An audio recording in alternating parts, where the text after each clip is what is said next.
American Ballpark, site of the 2015 All-Star Game at home of the Cincinnati Reds, and the site of Cubs baseball tonight here on WGN Sports. Game 2 of a 3-game weekday series. Great to have you with us, Jim DeShays and Len Casper. Kyle Schwarber is going to be in the leadoff spot for the second time since coming up from the minor leagues, and he loves his home state. Yeah, well, he grew up not far from here, and he's done a lot of damage in the state of Ohio. You recall when he first came up, went to Cleveland, did a lot of damage. He continues to hit well against Cincinnati. He was on 4 times last night with a couple of hits, a couple of walks. So 7 games here in Ohio. He's a .536 hitter. Look out, Columbus Clippers. So tonight, John Lester will make his final regular season start. He hopes to get a few more, obviously, in the playoffs, and that would require the Cubs to get beyond the wild card round. But he's put together, I think, a sneaky good season. Yeah. Obviously struggled a little bit early on, but he has pitched very well. He's been very dependable. That is kind of the hallmark of John Lester. He takes the ball every 5 days. He gives you 30-plus starts year in and year out. He's top 10 in the league in innings pitched. He's top 10 in the league in strikeouts. He does not have a winning record, but he's having a very nice year. And you see his strikeout best seasons, 2009 and 10 with 225, 220 last year, and he'll get over 200 here tonight, we assume. Yeah, 197 innings and 198 punch-outs for Lester. Cubs are going to try to win one of those in October. We'll hear from their manager, Joe Madden, when we return.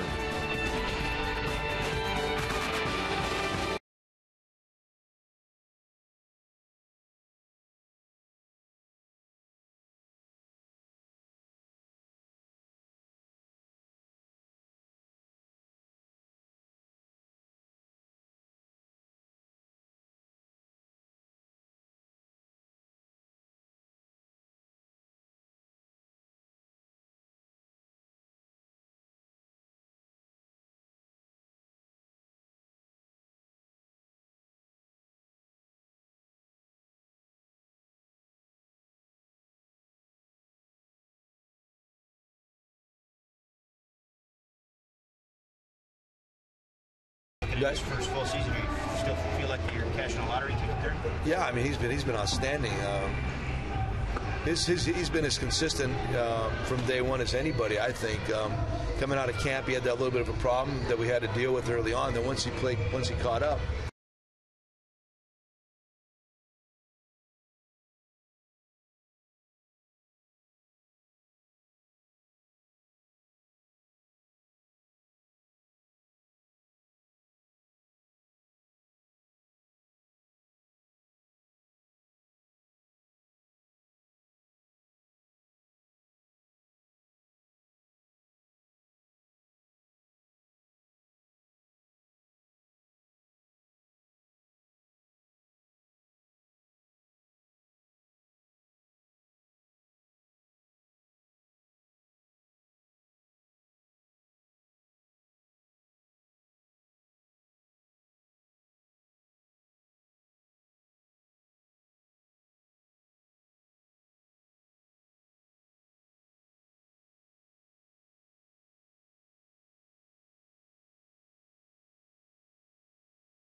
Set for the Cubs and the Reds. Let's hear from Joe Madden on his leadoff man tonight, rookie Kyle Schwarber. In a game like tonight, I think it adds a little enthusiasm to the lineup by having him do that.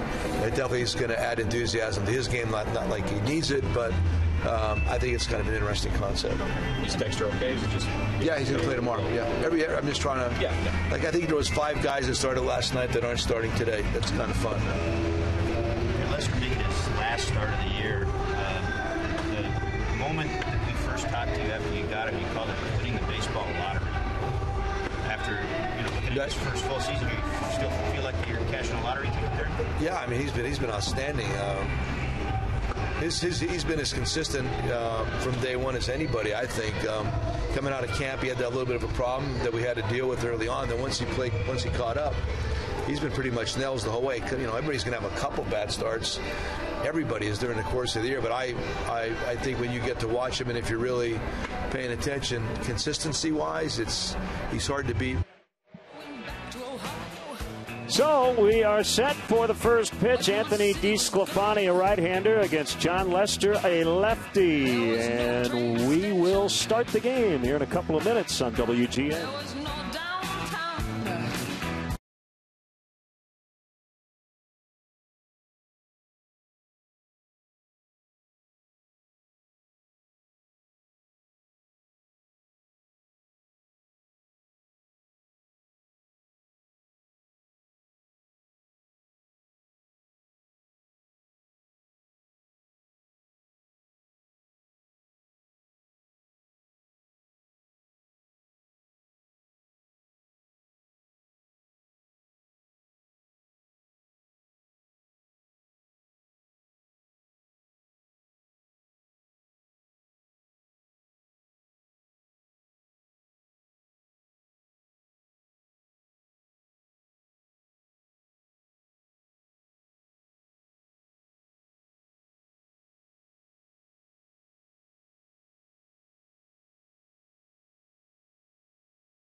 The hard way. This bug's for you. Honda. Start something special with a great deal on a Honda now at your Honda dealer. Napa. Home of Napa know-how. Ford. America's best-selling brand, inviting you to go further in our fuel-efficient vehicles. Check out our entire lineup at your Ford store or at localfordstores.com. Subway. Make a smart play for savory subs this season. Score more flavor at Subway restaurants. Subway, eat fresh. And by Southwest Airlines. Book your low fare now at southwest.com. Welcome back to Cincinnati. Cubs baseball in high definition on WGN TV is brought to you by Xfinity, your home for the most live sports. Day-night doubleheader in Pittsburgh, and I guess the Cubs may be keeping one eye on what goes on there. And the Pirates a winner, 8-2, as Garrett Cole got his 19th victory, beat Michael Wacha, gave up 6 runs in 4 innings. So the Pirates' magic number to at least clinch home field in the wild card is down to 2. And the Pirates still in play for the division, although if the Cardinals win the nightcap tonight, they will clinch the National League Central. Adam Wainwright returned. 1 inning of relief, 2 hits, gave up 1 run. JD looked like he was throwing hard, hitting 93-94. Yeah, the arm looks fresh. It wasn't an arm injury, it was an Achilles injury that he was dealing with. So obviously he's been able to keep his arm in shape. And the boll looked like it was jumping out of his hand pretty cleanly the little bit we watched. It will be interesting to see how much Mike Matheny leans on him in the postseason. Blue Jays about ready to wrap up the American League East. They have a 15-1 lead at Baltimore in the first of a doubleheader there in the top of the ninth. Now the Cubs batting order brought to you by Southwest Airlines. Book your low fare now at southwest.com. Schwarber in the leadoff spot for the 2nd time. The other time he did it, he reached base twice in San Francisco in late August. Austin Jackson is in for Dexter Fowler in center. Chris Bryant at third. Anthony Rizzo hit for the 30th time last night. He will clean up at first. Starlin Castro leading the National League in batting average in September. Jorge Soler is in right. Addison Russell the shortstop. And the battery goes Ross and Lester 8 and 9.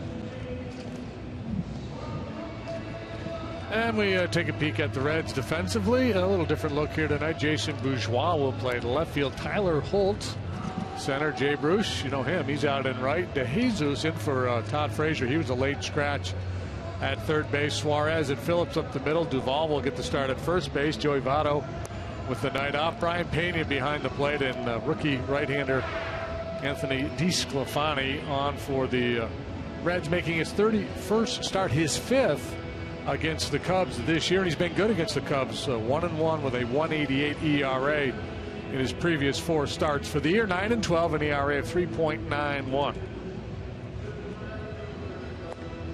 That's Adrian Johnson back at the plate. Bill Miller, the crew chief, is at first. Jim Wolf is at second, and Doug Eddings is over at third. Cubs have won 11 of the first 17 in this season series. The Reds have dropped 10 in a row. This is their longest losing streak since 1998. They had an 11-gamer. So it'll be Schwarber to lead off. They've got the pull shift on him on the infield, with DeJesus the only infielder to the left of second base. Here we go. DeSclafani to Schwarber, and he swings and fouls on a fastball. DeSclafani will max out around 96 miles an hour, sit around 92, 93. So there's a lot of fastballs, a lot of sliders. There's a slider there at 87. Also has a curve and a change, but doesn't use those pitches all that much. New Jersey native, went to the University of Florida. 6'1", 190, and that ball shot to right, just foul. Maybe less than a foot.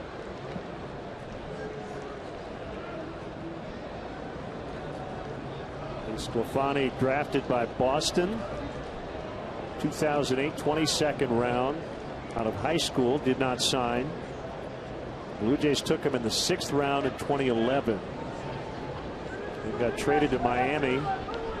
A big Jose Reyes, Mark Burley deal prior to 2013, as he strikes out Schwarber to start the ball game, and then traded this past offseason in the Matt Latos deal here to the Reds.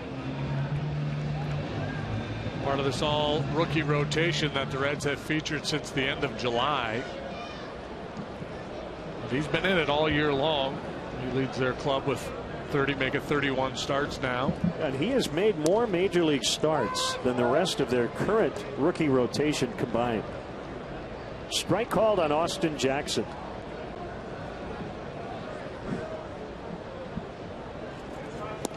Fastball, and he missed it.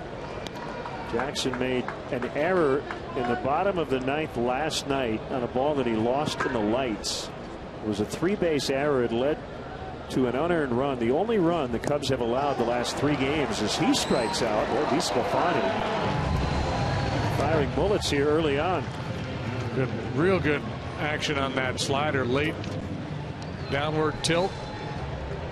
Well, this is his 5th start against the Cubs this year. He also made a start against them last year when he was a Marlin. He made 5 big league starts last year. It was 2-2. Also worked a few times out of the bullpen.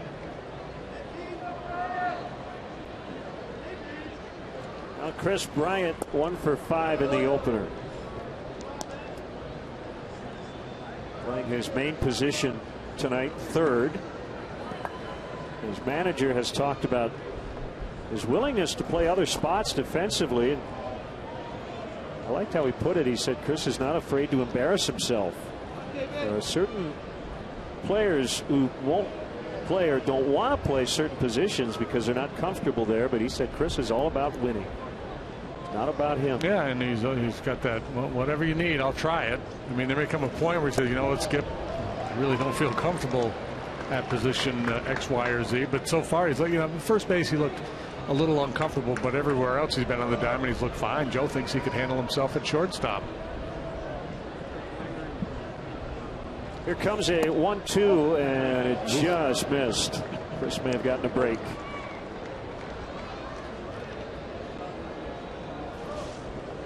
Take a look at our pitch tracks. Number 4 there, borderline. Swing and a miss. He just struck out the side. That was a slider. Pretty nasty from DeSclafani. Reds coming up when we come back.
To talk about who's not in it. Joey Votto, Todd Frazier, Marlon Byrd got traded earlier this year. Devin Mesoraco, Zach Cozart on the DL. So Brandon Phillips, who's had a really good second half. Jay Bruce, kind of the two mainstays in the middle. Well, let's see who's where for the Cubs tonight. Schwarber's in left. Jackson has center. Jorge Soler out there in right field. Third to first will go Bryant, Russell, Castro, and Rizzo. David Ross gets a start behind the plate with John Lester on the mound for the 32nd time. 10-12 with a 3.43 ERA for John. He's pitched to a 2.93 ERA over his last 16 starts.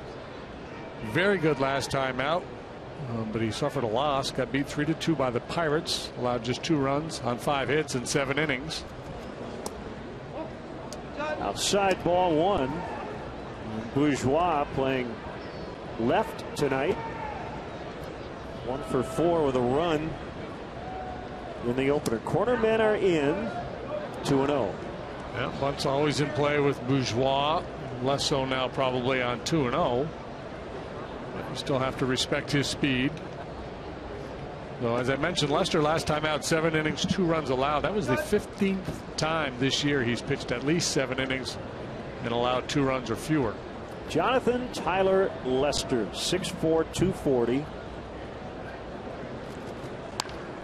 A late swing by Bourgeois. It's 2-1. 3 innings away from 200.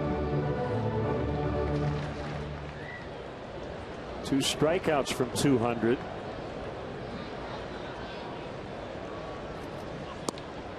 That's a strike.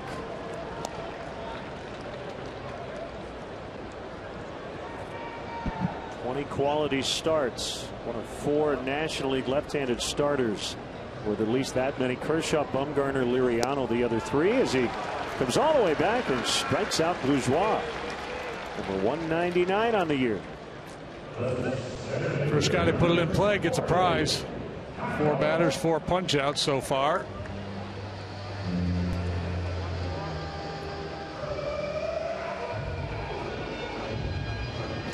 You know that old the Forrest Gump line about the box of chocolates? You never know what you're going to get. Right. Lester's just the opposite. You pretty much know what you're going to get from John Lester year in and year out. Very durable, very dependable.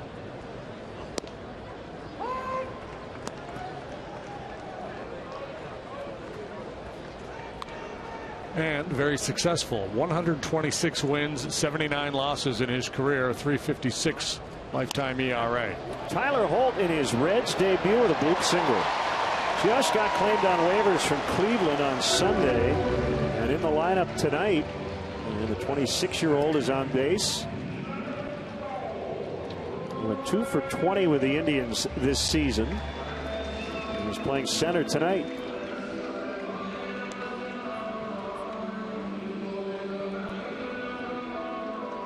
Brandon Phillips did not play the last 2 games to get a breather. 4 for 9 lifetime against John Lester. Phillips comes in at 290 on the year.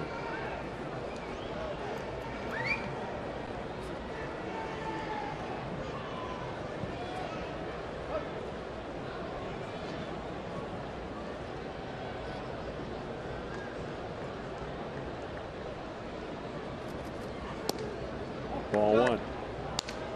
So Todd Frazier was scratched. He tried to take BP. Remember, he left early last night with the Achilles. So he's not in their lineup.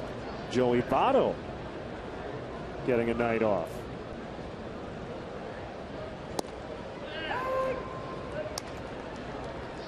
Sounds like it was a little bit of a shoulder issue last night as Votto tried to bunt with 2 strikes. He was able to finish the game.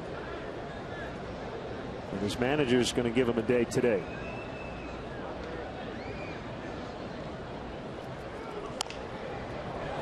Loop to right. Soler is over. It drops. And Holt to third. Phillips to second. It's a double. Well, you can't see the ball was hit very hard. No, I was thinking the same thing. Not exactly tearing the cover off the ball, are they? But second and third, 1 out as Phillips pushes one into shallow right, just inside the line. And a little funky spin on it. Soler had some difficulty handling it, and that allowed Phillips to get to second base, so no double play opportunity. No conventional double play anyway. Here's Jay Bruce. The infield will play back. Bryant in a little bit and way off the line as you see at third, so he could possibly fire home. And the pitch to Bruce is a strike. Votto's in the midst of this long streak of reaching base, what, 45 consecutive times now? Or 46 after the late walk last night. Just a couple behind Pete Rose for the franchise record. Lefty on the mound, day game tomorrow. Mentioned the little bit of the shoulder issue. Not a bad idea to shut him down. Give him a night off. And the Cubs don't mind either. No. He's put up some big numbers against the Cubs. Bruce sends one in the air to center. That'll get the Reds on the board as Holt will tag. Phillips does as well, and everybody's safe. Sacrifice fly, Jay Bruce.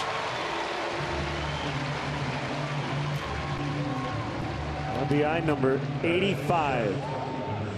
It's the first earned run allowed by the Cubs since Saturday against the Pirates.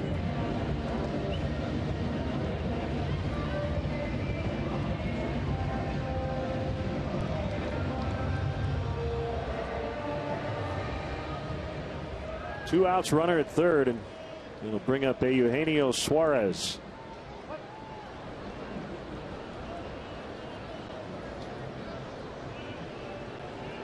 Shortstop batting fifth. And that shot of the Reds dugout, a lot of unfamiliar faces with September call-ups, a lot of new guys for both these clubs, obviously. And it's a game of musical chairs. When somebody scores a run, everybody gets up to shake hands and give them a high five, and then you have to scramble to get your spot in the dugout. Backhanded by Bryant. And Rizzo stayed on the bag. Bryant Price, I think, wants the umpires to hold him on the field just for a second. So we'll keep it here for a moment to see if he'll challenge. See if Rizzo kept his foot on the bag. It looked like he may have come off, but came back to the bag in time. And no challenge, so that will end the inning. Cue the WGN Sports Orchestra. 1-0 Cincinnati after one.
TV.com right now. Click on the WGN Sports Game Zone banner. Connect to all the up-to-the-minute stats and information. While you watch from home, Game Zone is sponsored by the Great Escape. Pools, patio furniture, hot tubs, and even more. Everything you need to have more fun at home this summer, fall. Summerfall. Yeah, Anthony Rizzo is 0 for 14 against Anthony DeSclafani. It's the most hitless at bats he has against any major league pitcher. Help to explain why DeSclafani has that 1.88 ERA against the Cubs this year. He struck out Schwarber, Jackson, and Bryant all swinging in the first inning. Yeah, looks like he's got good life on that heater night. Good carry into the strike zone at 94. Slider, big weapon early. That was the punch out with the fastball. There's the slider to get Jackson. Another one to get Bryant. Here comes his 1-2, and he has struck out the first 4 he's faced. Halfway to tying your record. Let's go, boys. Don't be afraid to put a bunt down here. Whatever it takes. Somebody needs to call down to the dugout, so they got to protect JD's record. Shared record. But shared record. Well, you had it first. Here's Castro playing second. Helping the Cubs to a National League best 18-9 September, following up a 19-9 August.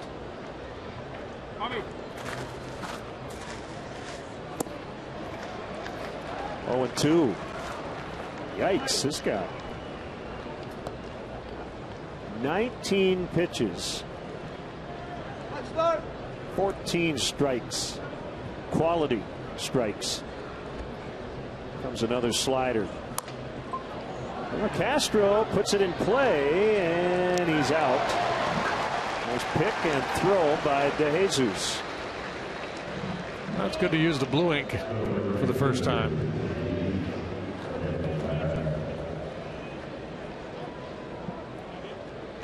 Next mission, a base runner.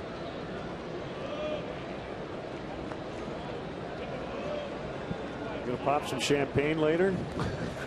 The 72 Dolphins.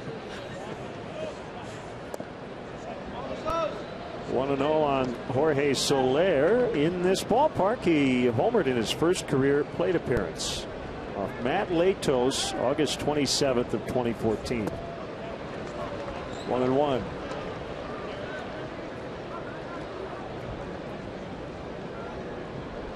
It's nice to start on time, isn't it? We waited 2 hours 31 minutes last night. Well, the Reds have had quite a year in that regard. A lot of things have gone wrong for the Reds. I guess the weather kind of symbolizes the dark cloud that's been hanging over this team this year. Brian Price got into some hot water earlier with a profane rant to the media. Oh yeah, that was a big story here for a while. They've had all kinds of injury problems, obviously not winning many games. This team just a couple of years ago was pretty darn good. What, 2012 or 13 they won 97 ball games. The Reds have had 24 rain delays, 5 postponements, and 2 suspended games this year. 32 hours and 56 minutes of delays. 18 weather delays at home.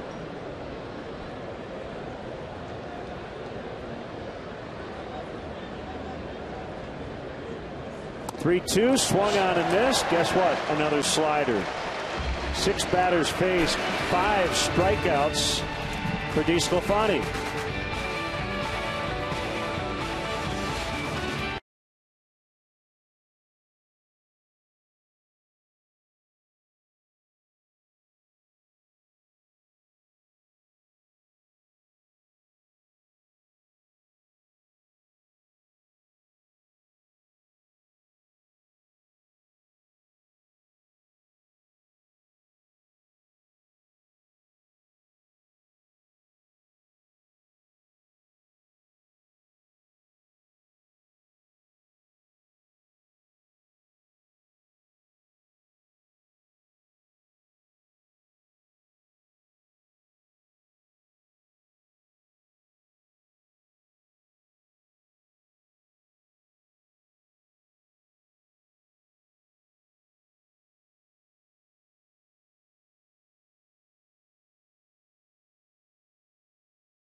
at WGNTV.com. Sponsored by Jeff Vukovich, your nationwide insurance agent serving the area for 37 years. To join the nation, contact Jeff at jeffvuk.com. Nationwide is on your side. Bottom of the second, 1-0. Reds got a run in the first off John Lester. Adam Duvall in for Joey Votto at first tonight.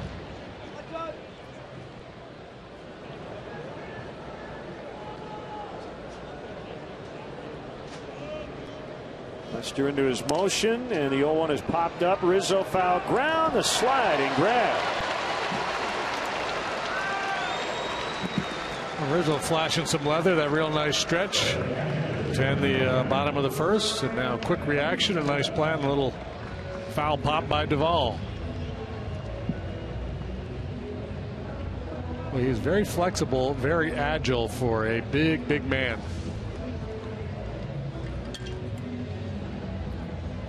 Now the switch hitting catcher, Brian Pena.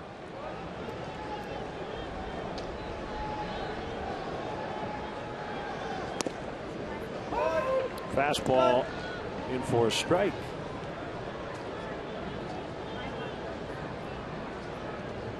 See Pena, he has not hit a home run in a good long while. Pokes that one out the other way. Soler cannot get it on the dive. Jackson backing it up. Pena into second with a double. This off-field approach serving the Reds well. A couple of bloopers in the first inning. This one pretty well struck by Pena. Just beyond the reach of a diving Jorge Soler for a one-out double.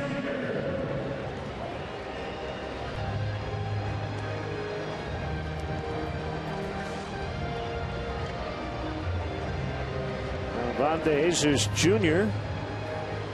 got the late call to spell Todd Frazier.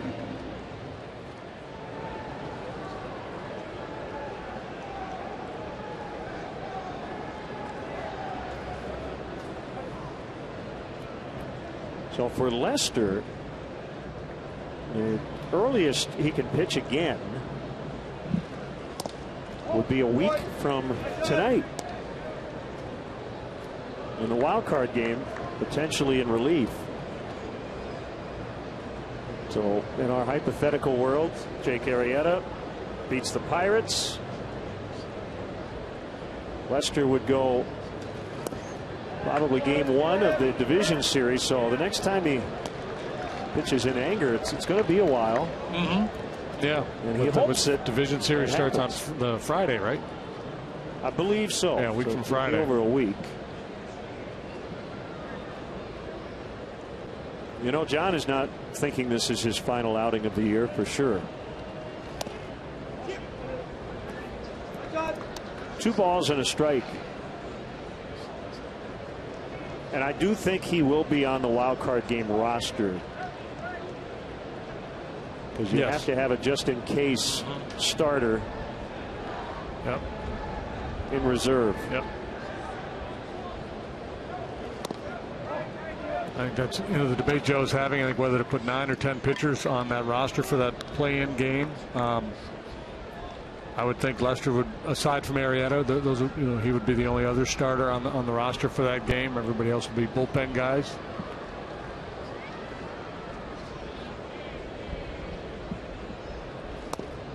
I'm telling you, we already have probably dissected the potential Cubs-Pirates matchup as much as a Super Bowl could be, because we've known for a while that we were likely to see that particular matchup. And it's like a Super Bowl, because it's a one game, winner take all.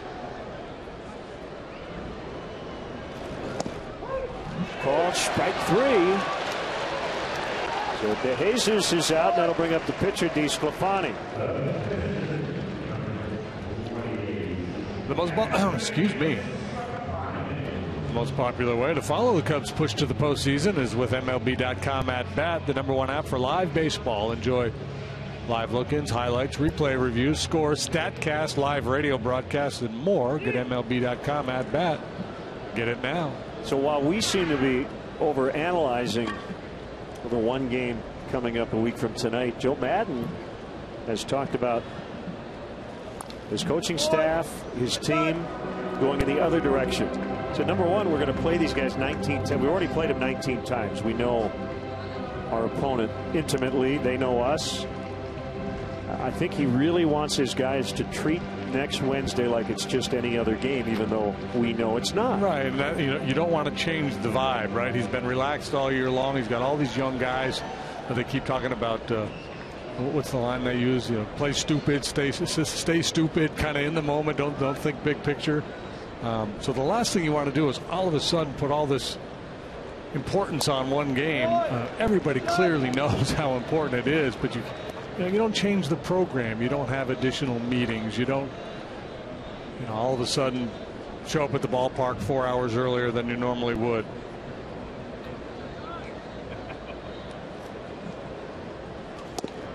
Outside, the strikeout of DeJesus, number 200 on the year for Lester.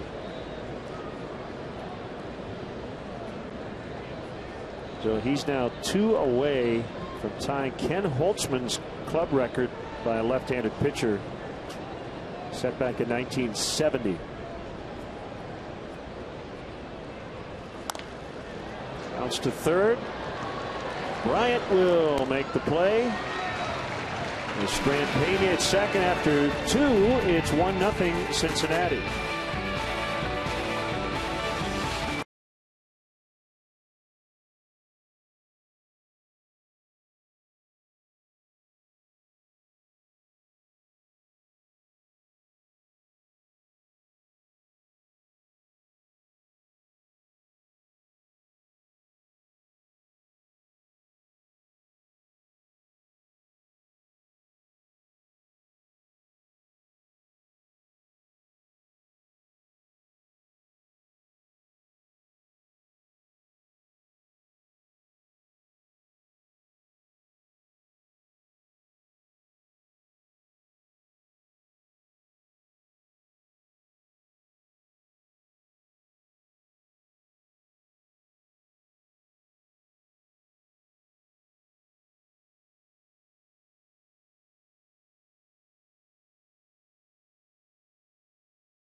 Still brewed the hard way. This bud's for you. Great to have you with us tonight from Cincinnati. Early start tomorrow, and then off to Milwaukee to wrap up the regular season. Anthony DeSclafani has been terrific here early. 6 batters in. He has 5 strikeouts. His career high 31st start. On pace to be the first, well, you say career high, he's a rookie. Did have some time last year, but first Reds rookie on pace to lead their team in wins, starts, innings pitched, and strikeouts. Art Fowler, the last Reds rookie to do that, 1954.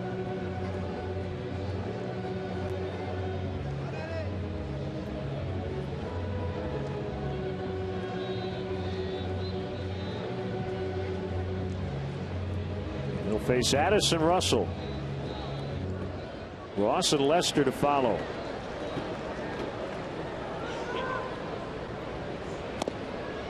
Swing and a miss.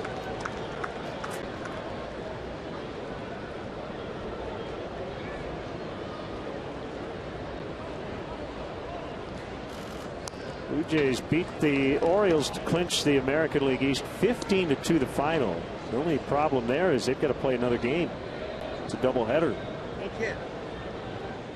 party postponement. Ball, strike 3.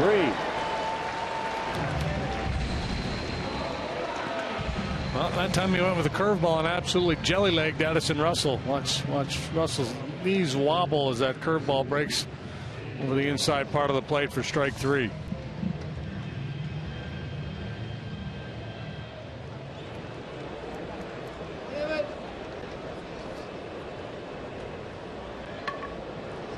Ex-Red David Ross.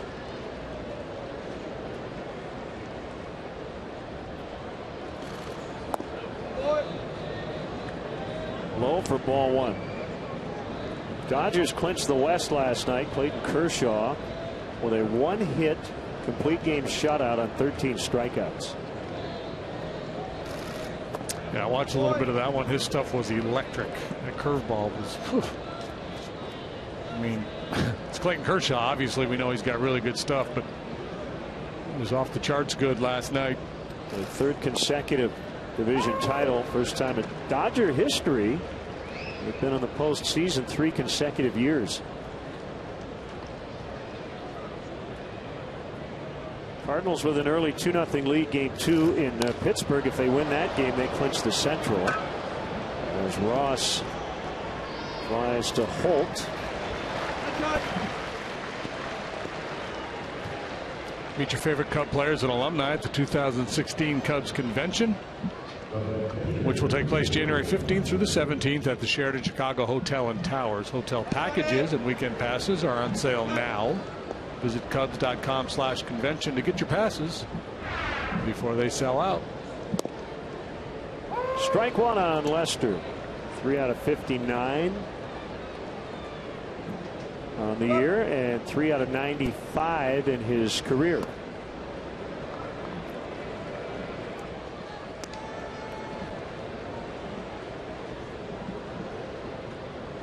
.64 degrees as we got started. Cool and overcast. Wind not a factor. Cubs have been doing a lot of good pitching, and they've also seen a lot of really good pitching lately. Cole was outstanding in his start. Liriano for the Pirates. Ventura, the Royals, the other night was perfect through 5.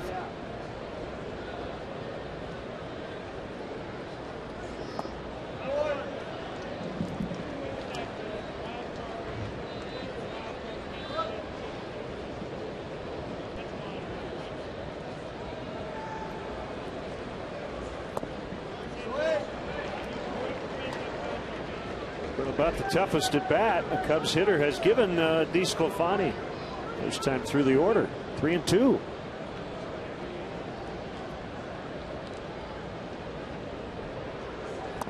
And he walked it.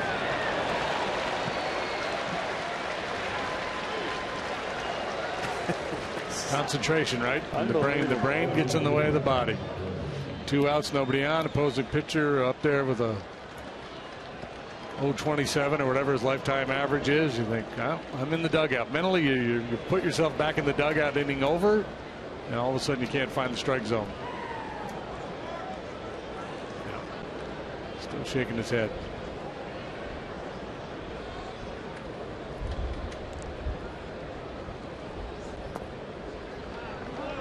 Low on Schwarber.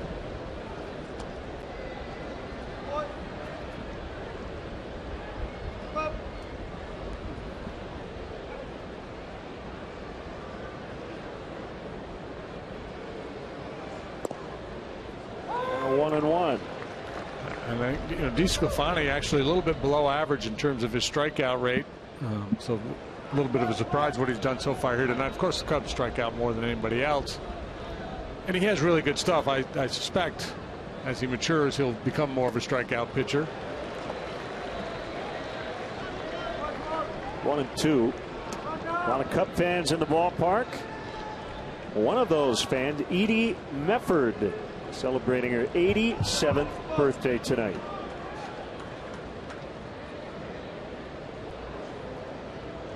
Born in 1928.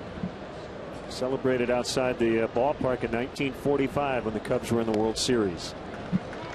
Happy birthday, Edie. Kyle Schwarber's going to hit a home run for you tonight. Wouldn't that be nice?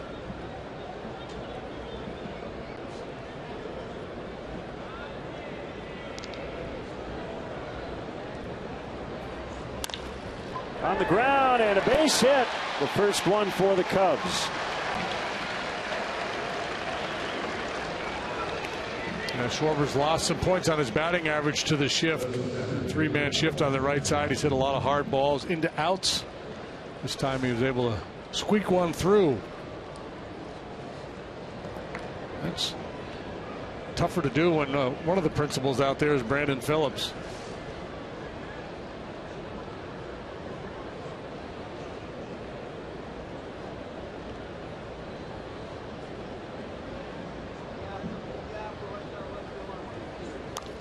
Jackson fouls back.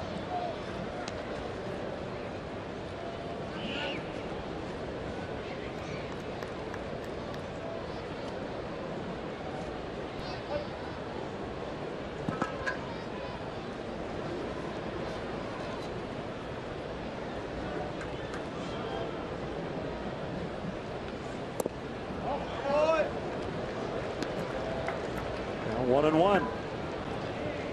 Final day of September.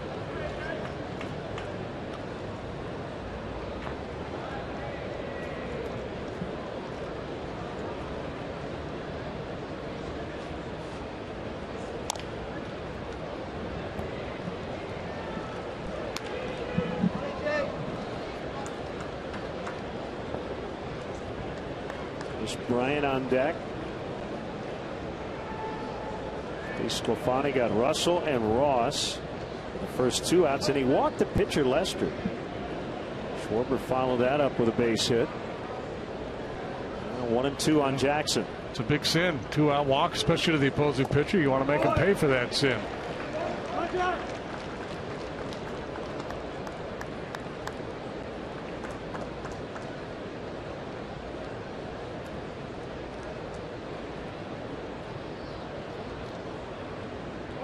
Jackson, the strikeout victim in the first, hitting 190 now as a Cub.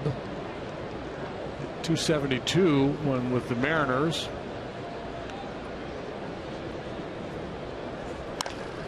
Driven out into deep right. Jay Bruce on the move, and it's going to be off the wall. Lester will score. Here comes Schwarber. Relay throw. Not in time. Jackson to third. Cubs lead 2-1. And boy, did they make him pay. Man, he was absolutely dealing. 6 strikeouts to the first 8 batters' face. He walks John Lester. Schwarber singles, and Jackson delivers.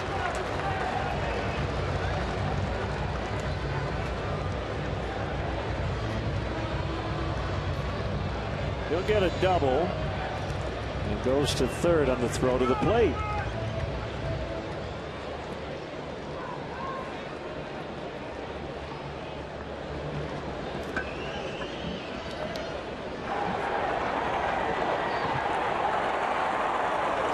The Reds were taking a moment to replay the video to see if they wanted to challenge this play right here at home plate.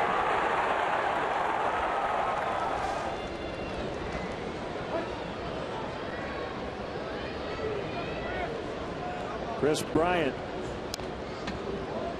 Foul strike. 1 for 6 in the series. 99 RBIs for Chris. He bats with a runner, third, 2 outs.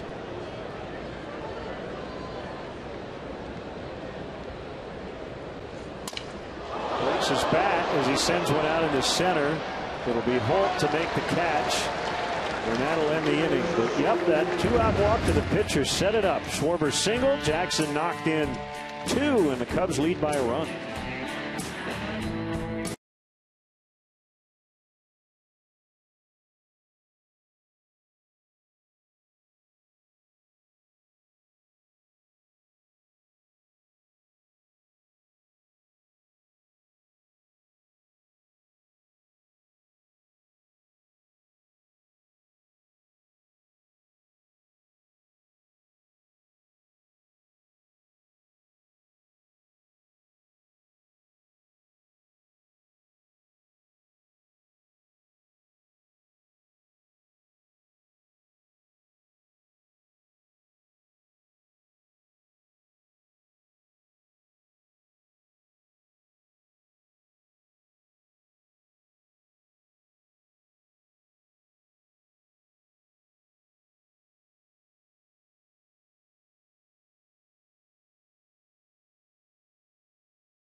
Cubs have the lead 2-1 on the 2-run double by Austin Jackson, and John Lester to Jason Bourgeois.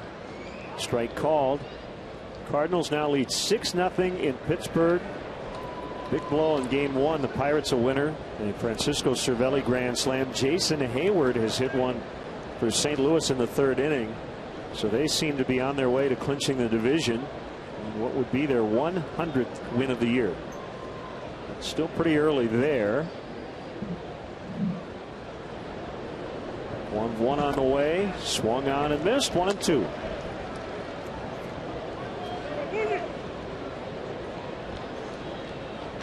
Angels going for their 8th straight win. They're hosting Oakland, and they are scoreless in the bottom of the 3rd. Barry Zito pitching for the A's in that one.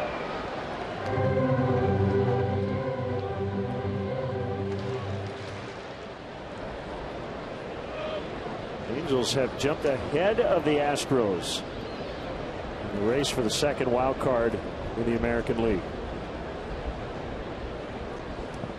He went, and that's a strikeout.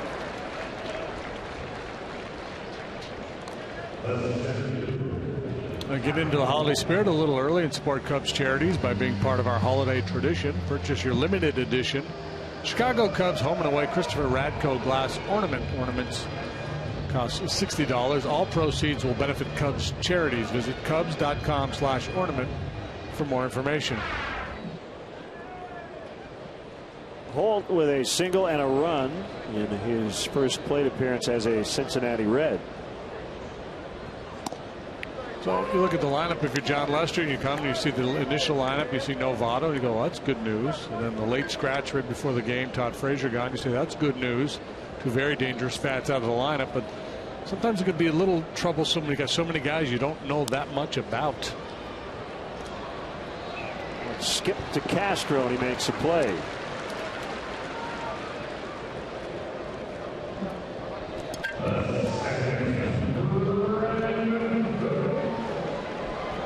Anytime you don't have to face that guy. Yeah, just the mental energy that you put out, competing against a guy like Votto. A bit of a vacation when he's not in the lineup.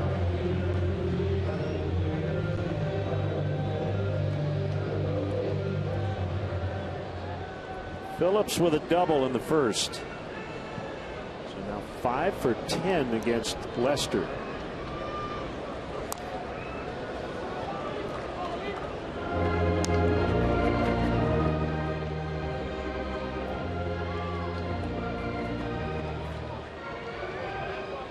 This is Lester's 200th inning of the year.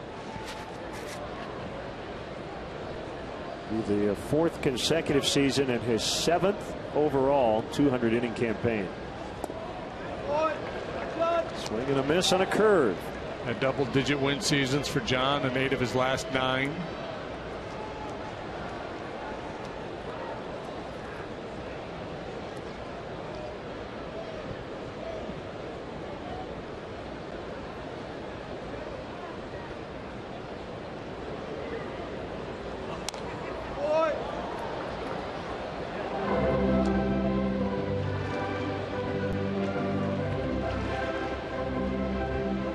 Big win for the Twins, 7-1 at Cleveland.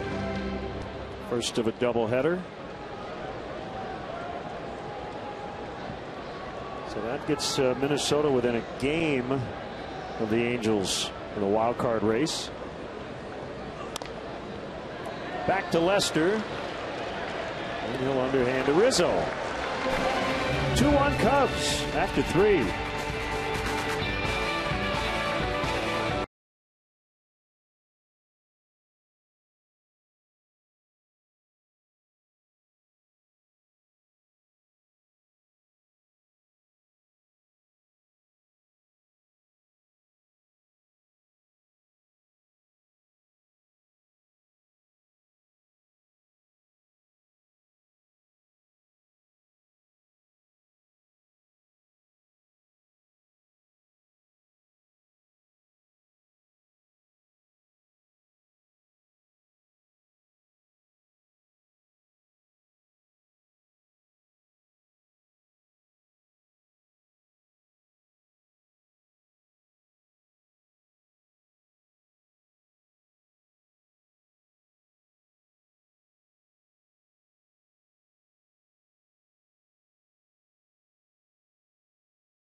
Standings looked a little bit different. The Cubs, and how about the Mets?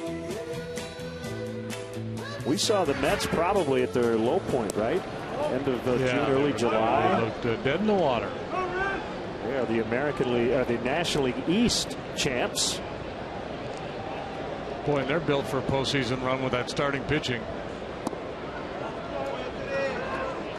Talking with Scout last night during the rain delay, who had seen Syndergaard pitch recently, Noah Syndergaard, Thor. He liked him better than Harvey and DeGrom. Rizzo smokes one to deep left, and it's right at the base of the wall, and now Bourgeois has to chase it down. It's a two-bagger for Rizzo. Leadoff double. He's been in a little bit of a funk lately, and a lot of times if that's the case, a hitter will focus on trying to drive the ball the other way. That's a two-seamer. Didn't have a lot of sink, had pretty good run, but not sinking, and Rizzo stays on it, powers it the other way. First career hit off DeSclafani. He's now 1 for 16. And Anthony has not had a lot of success in this ballpark. This is a good hitter's park. I imagine that's going to turn around in time. Castro, the hitter, and on the hands, ball one. Yeah, the pitching matchup should be really fun in the Mets-Dodgers division series. Now the Mets with a one-game advantage over the Dodgers for home field in that set.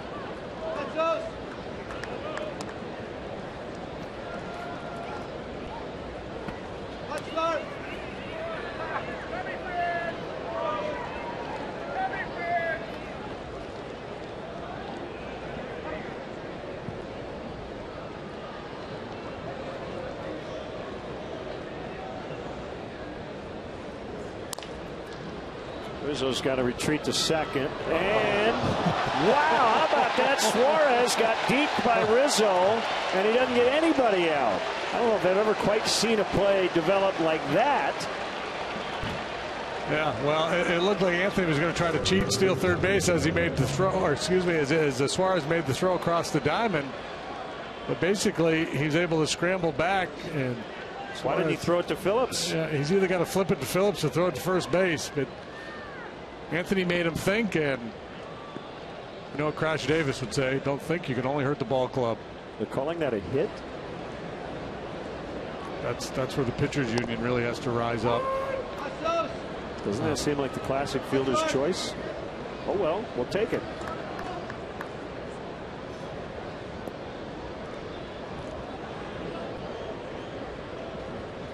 By the way, I thought Suarez had a play on Rizzo. He just didn't get rid of it. I mean, yeah. Phillips was waiting at second. Pitch to Soler. Back up the middle. Suarez will step on the bag, throw to first, double play. Well, he's the happiest guy in the park that he got a second opportunity. 2 outs. Yeah, I think they felt a little sense of urgency to get that play done. Cuts off Phillips. Shuffles to the bag, flips it on to first for a nice double play. A little redemption there for Suarez.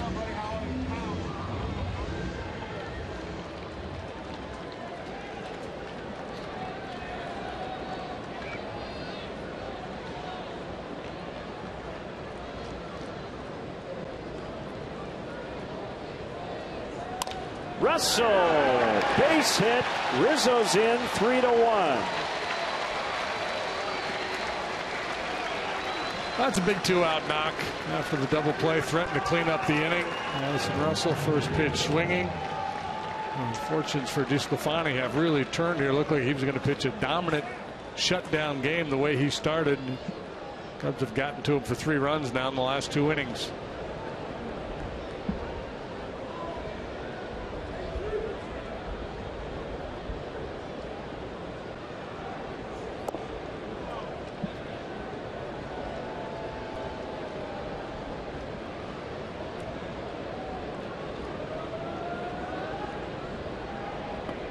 See that he has been good early. First time through the order, just a .235 batting average. Russell goes swing and a miss by Ross, and safe at second. His third steal.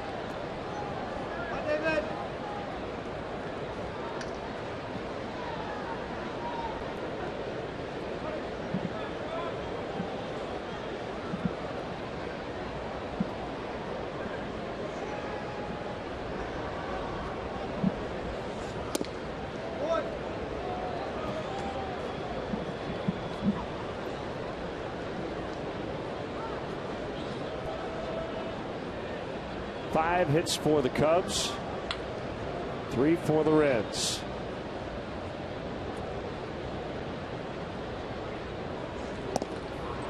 Swing and a miss, strike 3. So that is his 7th strikeout, but in between punch-outs, Cubs have put up 3 runs.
Checking and an official Cubs MasterCard debit card only available at your local Wintrust Community Bank. Go to wintrust.com/Cubs to learn more.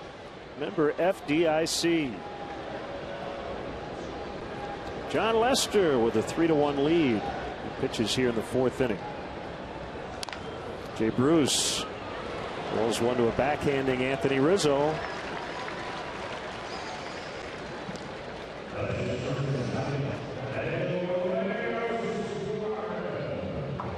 Lester will finish the year under 500, trying to get his 11th win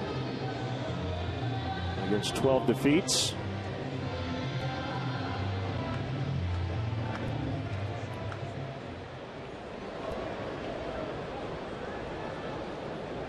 Suarez 0 for 1.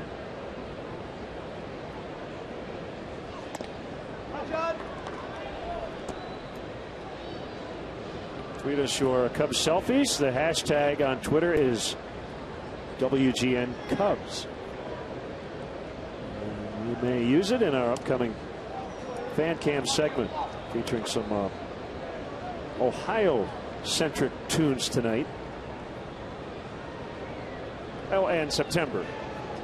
It was Ohio for Schwarber. That's what it was. Okay.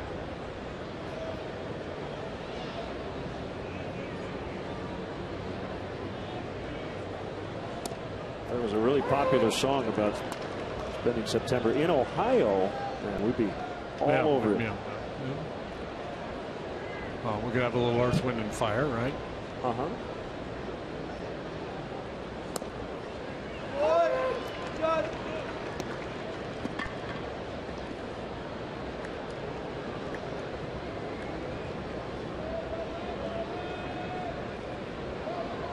Two on its way, bounced foul.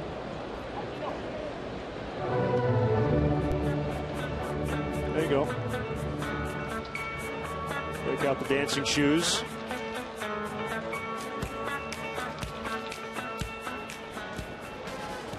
Maria. Love it when the horns come in. Called strike 3. Relentless pursuit of the bottom of the strike zone. Hey, right now is a great time to plan your 2016 Cubs spring training experience at beautiful Sloan Park. Go to Cubs.com/Sloan Park to place a deposit on season tickets and secure the best seats available. Individual spring training tickets will go on sale in January, so be sure to visit Cubs.com/Sloan Park for the latest updates.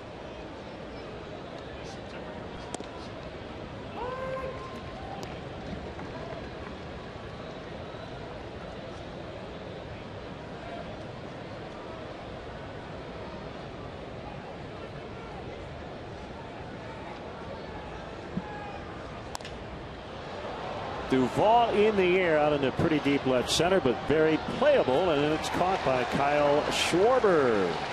8 in a row set down by Lester. He's got a 2-run lead.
For the 5th inning, brought to you by Fifth Third Bank, the Curious Bank.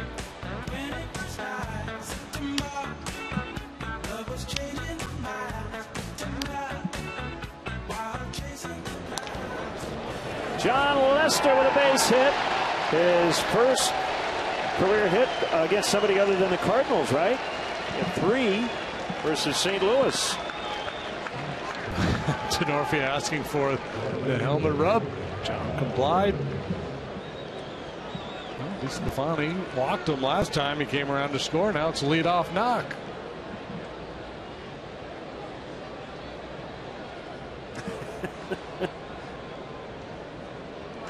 He went 0 for his first 66 to start his career. So he is now 4 for his last 31.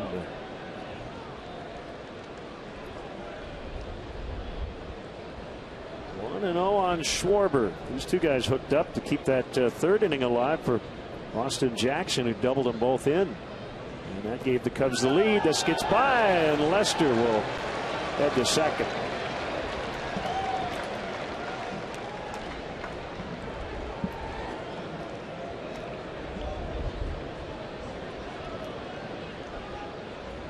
It's a wild pitch. A catchable pitch. So, normally you think of the wild pitches are on the pitcher and the pass balls are on the catcher, but to a large degree, a wild pitch is a catcher statistic as well. Looks like some room for De Jesus, as he had to work around Gary Jones, and he's got it. Unless the catcher is catching a staff with guys that just bounce breaking balls and nasty sinkers or maybe a knuckleballer, they should be able to keep a lot of those pitches in the dirt in front and prevent base runners from moving up.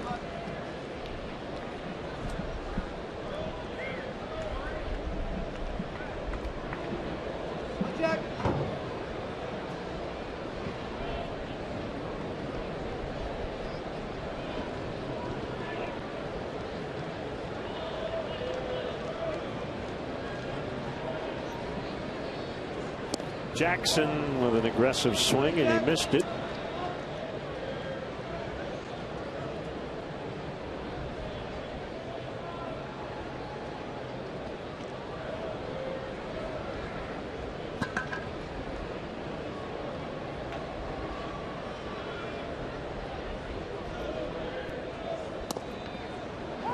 Oh, 2.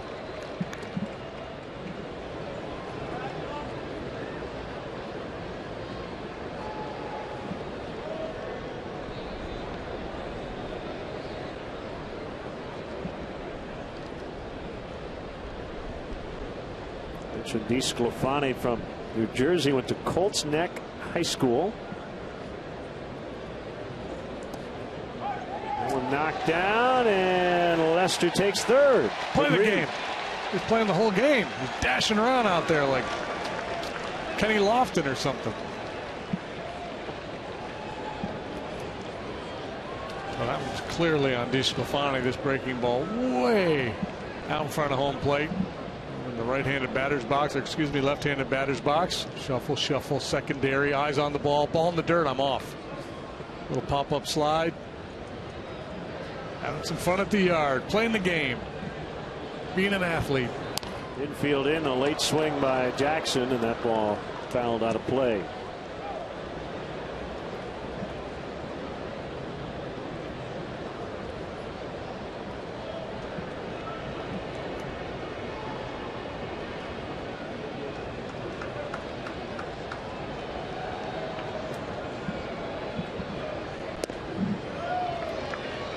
Two and two.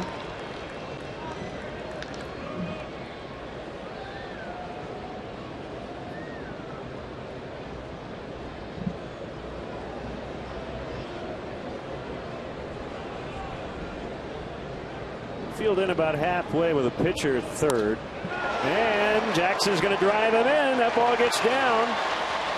He's going to try for 2. The throw, not in time. He's got 2 doubles and 3 RBIs tonight. And the Cubs lead 4-1.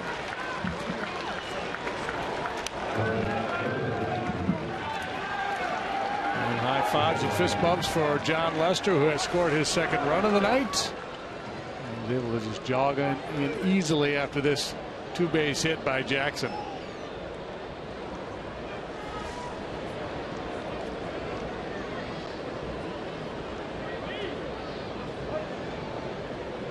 Footing has been an issue for the Reds outfielders in this series.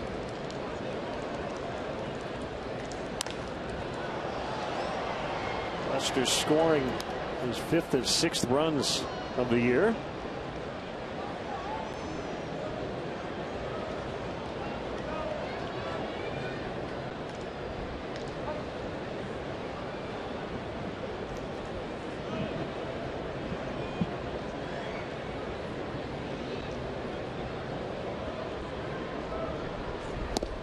Swing and a miss. All the 6 runs have been scored this month. In Lester's last 6 starts.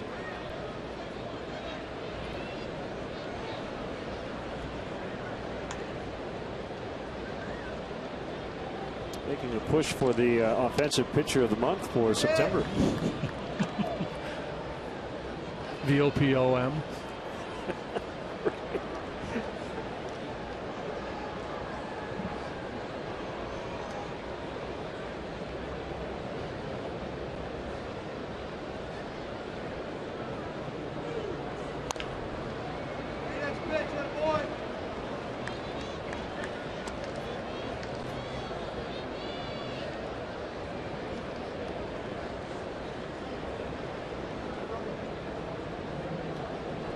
Happy camper right there. Well, one happy camper anyway. Got to share. Somebody else is going back down. Keep on trying.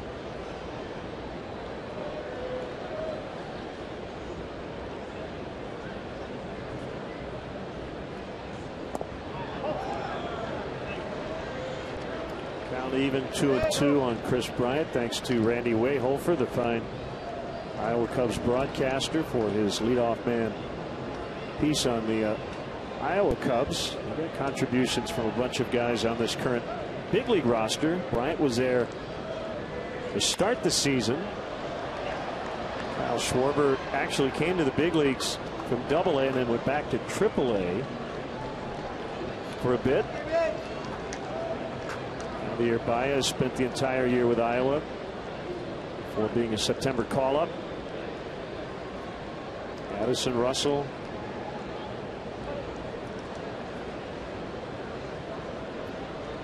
There are a lot of Cub fans in Des Moines and the surrounding area. We've seen this team's players in the minor leagues. That's caught by Holt as Jackson will end up at third. Yeah, one guy I thought we'd see a little bit more of was Arismendi Alcantara. Yeah, he was here to start the year and then went down and never returned. Well, that's what happens when you have organizational depth. The players sometimes get left behind.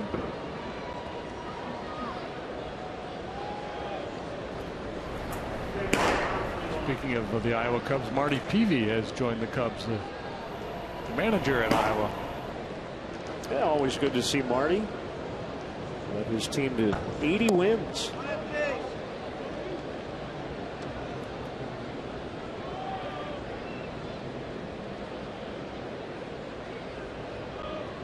Down year for Alcantara. He hit .231 with a .285 on base.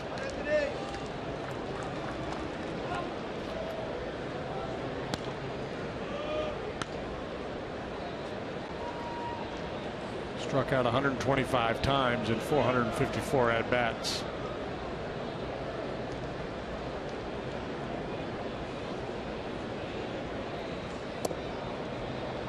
Called strike.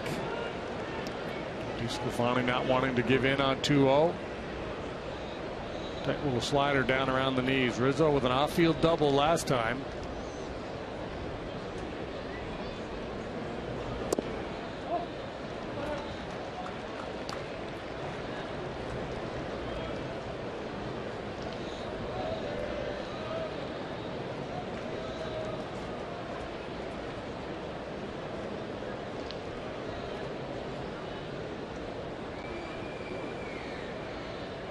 Here's a 3-1 and a foul tip, strike 2. Swing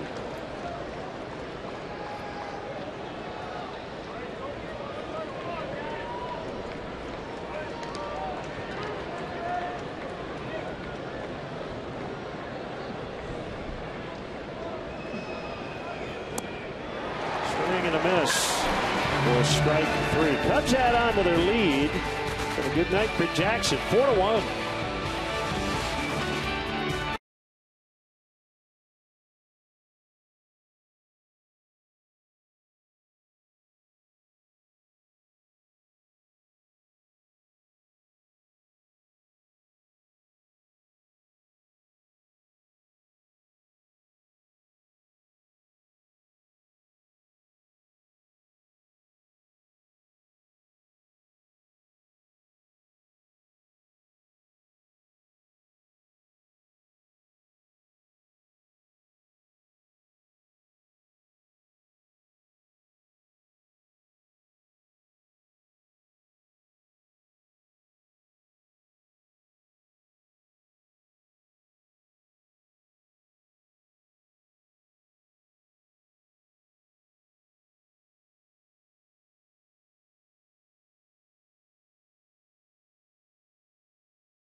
Cubs fan cam.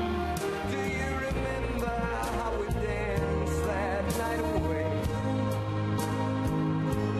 Two lovers playing scenes from some romantic play. September morning was still can make me feel that way. Sing it, Neil. September morning. Neil Diamond. Tweet and send us your Cubs selfies at #WGN Cubs, and we may use them in our fan cam. One more fan cam segment this year coming up on Sunday, game 162.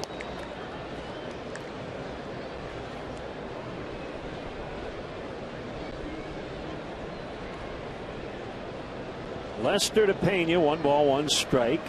Big lefty to the plate. It is in tight.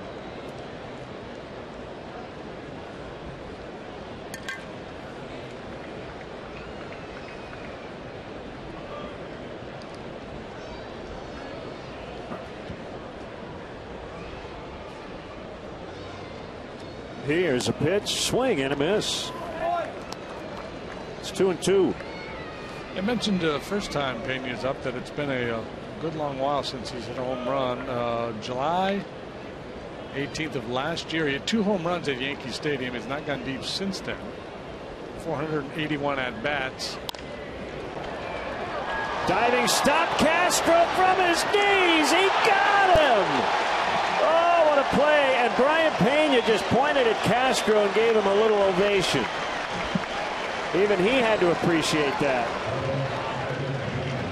He hated it and loved it all at the same time. A sparkling play by Castro. Lays out quickly to his knee.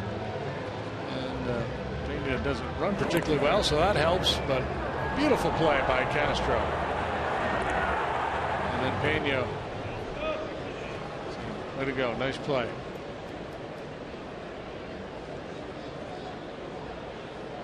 Lester also applauding. Probably a little more understandably that he would be applauding that play. Yeah. And the guy who hit it.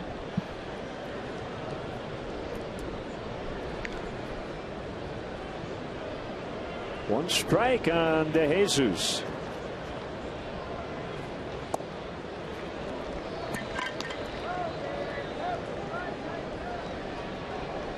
Now 0-2. He was caught looking in the second.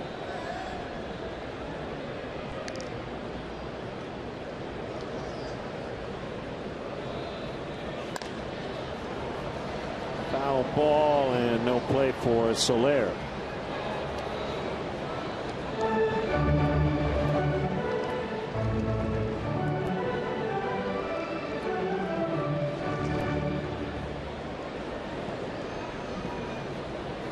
Here's current event baseball trivia PhD level. Which means I have no shot. Yeah, the only reason I know is because I looked it up. So we're talking about Pena not having hit any home runs. There are 2 players in all of Major League Baseball this year who have had at least 300 at bats and have not hit a home run. Brian Pena is one. Who's the other? Okay. It's not even a trivia question, is it? It's just not fair. 5 strikeouts for Lester. He's had exactly 1 in every inning. Later spring travel to Sloan Park in Mesa with Cubs destinations. Spring training packages include game tickets, hotel accommodations, rental car, Cubs swag, and a private meet and greet with Cub players. Details available soon at Cubs.com/travel. That is a new Cubs club record, single season record, 203 strikeouts by a lefty. John Lester just passed Ken Holtzman's 1970 Cubs mark. He's had 4 double-digit strikeout games this year. That's a franchise record for a left-handed pitcher.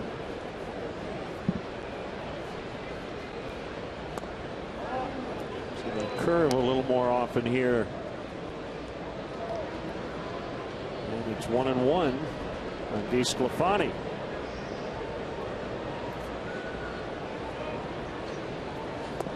Swing and a miss.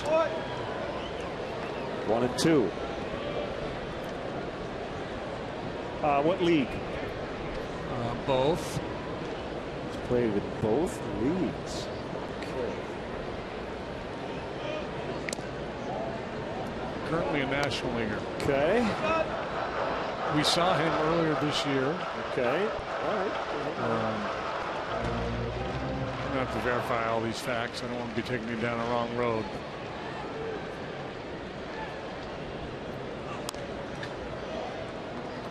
Yeah, we saw him as an American League player, but he's currently in the NL.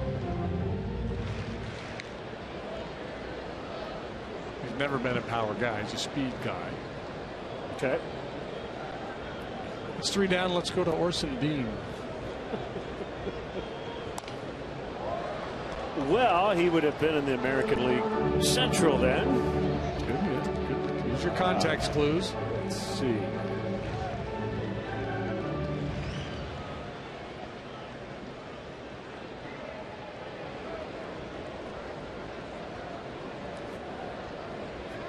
He's now in the NL East. Swing and a miss. Strike 3. Starlin Castro, one of the better defensive plays we've ever seen him make, and the Cubs lead 4-1 after 5.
Right now for your chance to win 6 meals from the Simple 6 menu from Subway. Subway, eat fresh. Message and data rates may apply.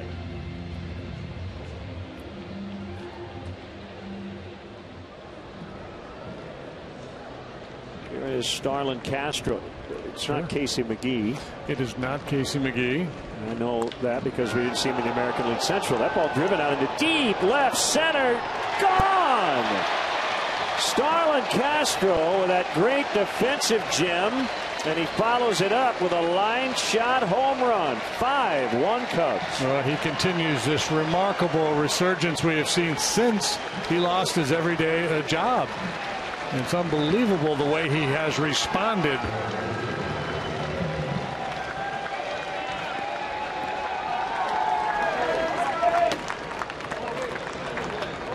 Sparkling play, and then a solo home run. That slider, that was so good for DeSclafani early, not so much here after the first couple innings. Lonnie got it on Twitter. Michael Bourne. Michael Bourne. Yeah, good one.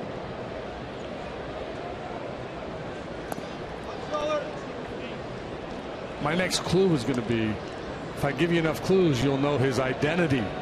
See, I was going to the whole Bourne thing. Got it. Good thing that Twitter got it first, because 11 homers for Castro, finishing up September strong. So he's 2 for 3 tonight. Can he finish at 400 for the month? I'll tell you in a second. 3-0. Soler swings away and he chops it foul to third.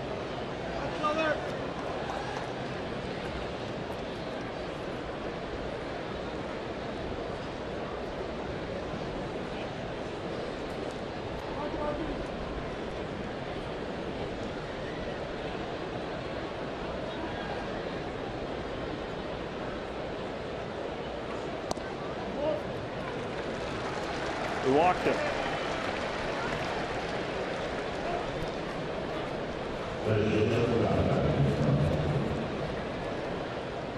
So the Cubs came in leading the major leagues in walks. They have not led the majors in walks as a team since, any guess? 1969. 1929. The last time the Cubs led the majors in walks. So we'll see if they can finish by leading the bigs. Sam LeCure will replace DeSclafani in the 6th. All Cubs tonight, 5-1.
Here in the 6th inning, and our Southwest Airlines, how far did it fly?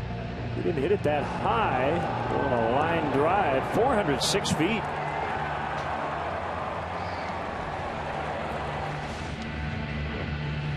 Sam LeCure.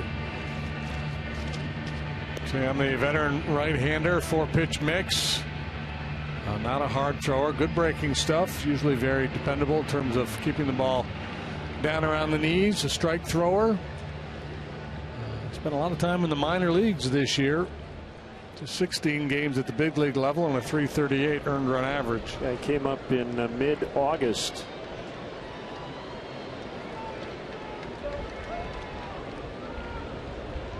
They've made at least 43 big league appearances the previous 4 seasons. Now there was a good group.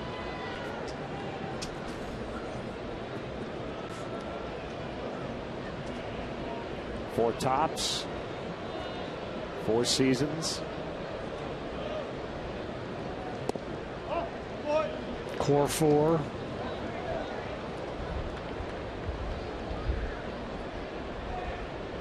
George Foreman.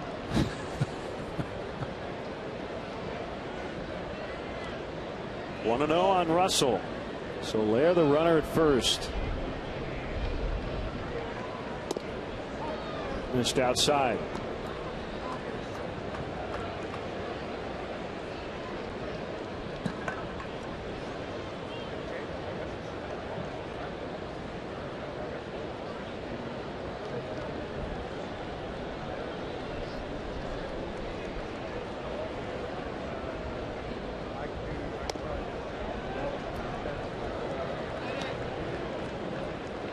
Castro will certainly be a candidate for Player of the Month in September. He leads the league in batting average for guys with at least 50 ABs this month. He's got an OPS up over 1,100.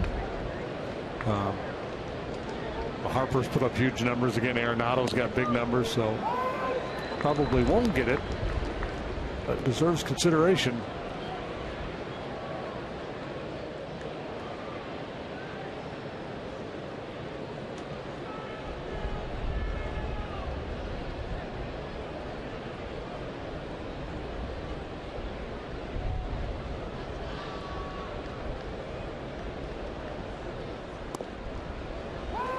Three and two.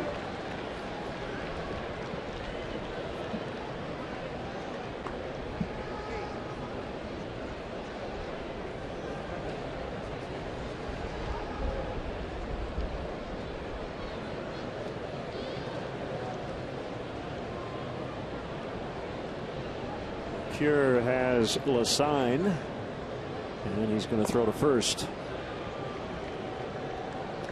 Cure was a Longhorn, University of Texas product.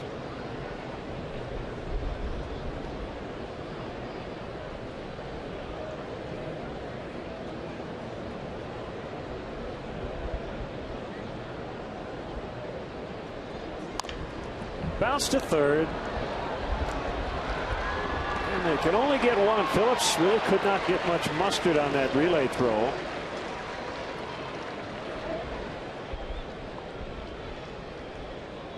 So one out. Fielder's choice for Russell. Well, and I think too, if you're Brandon Phillips and playing out the string here at the end of the year, self-preservation becomes part of the thinking. And you got Soler bearing down on you. You're gonna step back behind second base. Make sure you don't take a big hit there.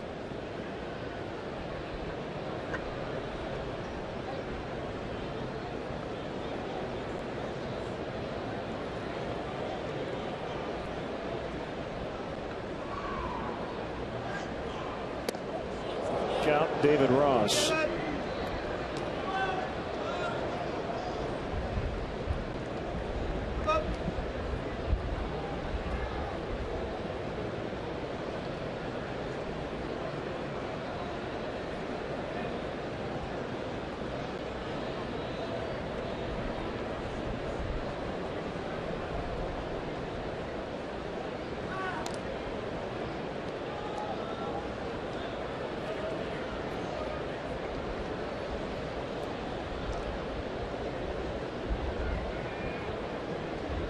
David Ross, former Red.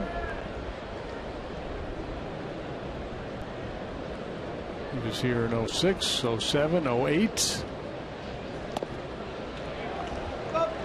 good years. He had 21 home runs as a Red in 2006, 17 the next season.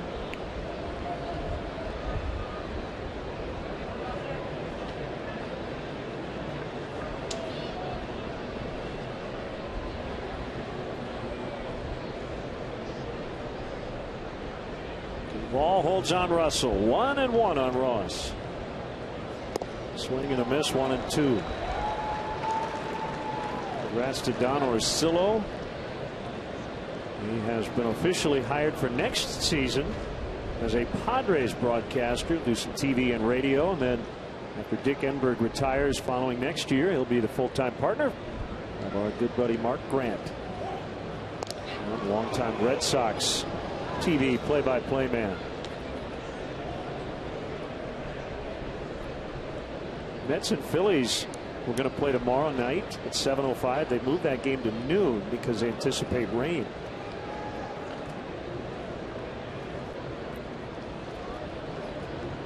Not a bad idea. Russell goes, and he is safe. A couple of steals for Russell tonight. Yeah, and that has not been a big part of his game.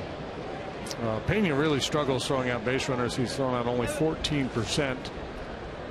League average is in the high 20s. There have been 56 steals now, and only 9 caught with Pena behind the plate.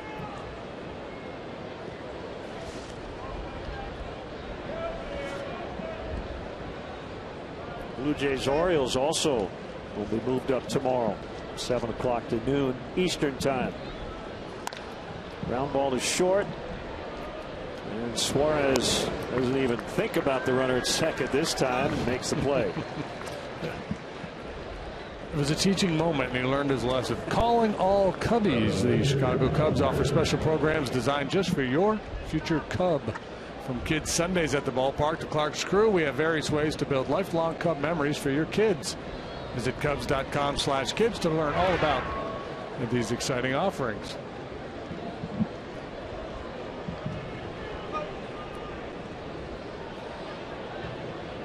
Here's Lester. Walk, a single, and 2 runs.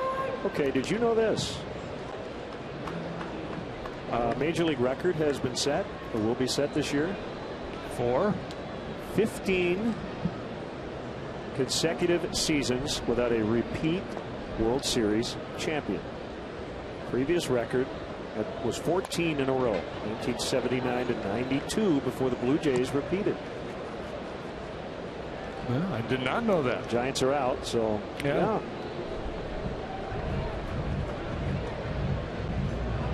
That is a good factoid. Diamondbacks, Angels, Marlins, Red Sox, White Sox, Cardinals, Red Sox, Phillies, Yankees, Giants, Cardinals, Giants, Red Sox, Giants, Cubs. Well, they've already got the Giants winning it next year. Kind of on the every even year plan. John started to walk back to the dugout. Rarely does a hitter have to apologize for showing up an umpire because he thought the pitch was a strike.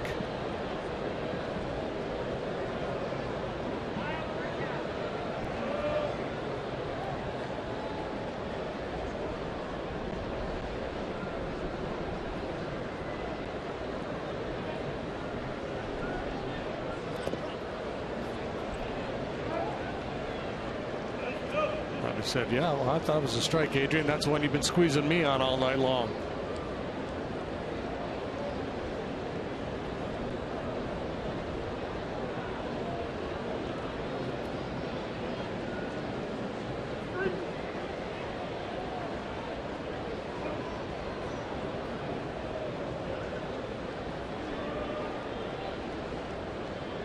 Cubs have scored in each of the last 4 innings. Called strike 3 that time. Lester not so sure. But he has a 5-1 lead. Starlin Castro. That great diving play to get Pena. And then banged a home run to start the 6th.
Now for a speed replay brought to you by Xfinity.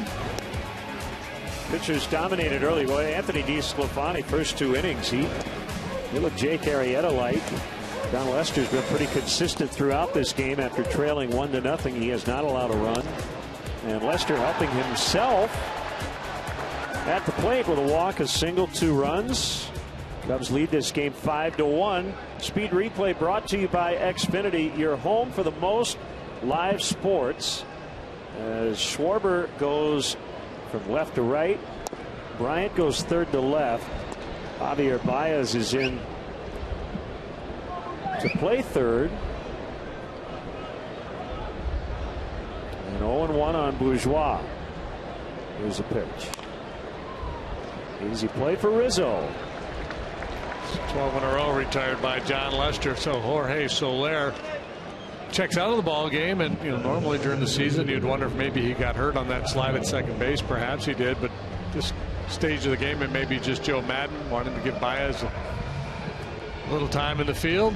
It may be possibly 2.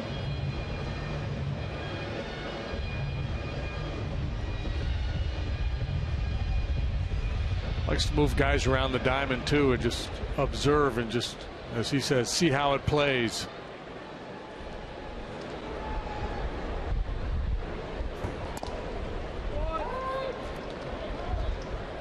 That was part of his thinking last night as he brought Carl Edwards into the game late in a 4-0 ball game. Wanted to expose him to a higher leverage situation.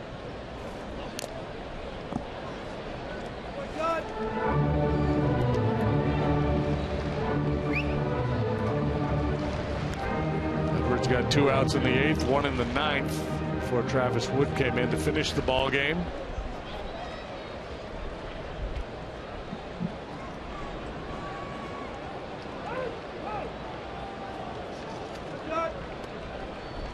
Well, how efficient has Lester been? Just 69 pitches.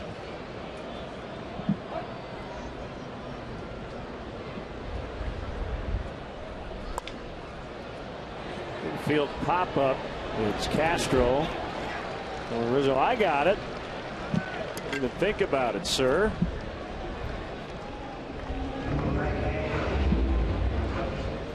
Dan Herron with a gem last night. One of the starters here on such a roll. Hasn't taken too much offensive support to feel pretty comfortable.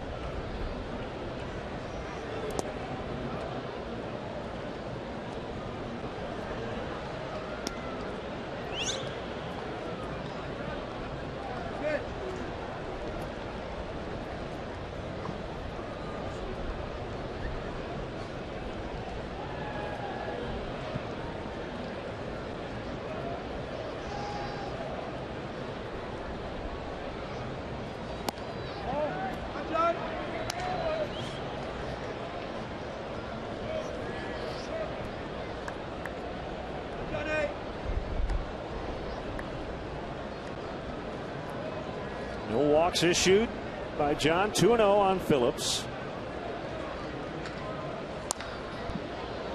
Hit hard on the ground, foul past third. I always hear this time of year about bad teams. They got nothing to lose, so they can be dangerous when a contending team plays them. That's a bunch of bunk. Well, they can be, but good teams can be dangerous. Any team can be dangerous. Right, yeah, but there's this notion out there that bad teams are going to rise up because they got nothing to lose. And well, you hear that, and then you see a graphic that says, well, the strength of schedule benefits this team. So you hear the competing narratives. I'm just looking at the September records in the National League, and the 4 worst teams in the National League in September: Atlanta, Cincinnati, San Diego, and Philadelphia. All teams that have been pretty bad all year long.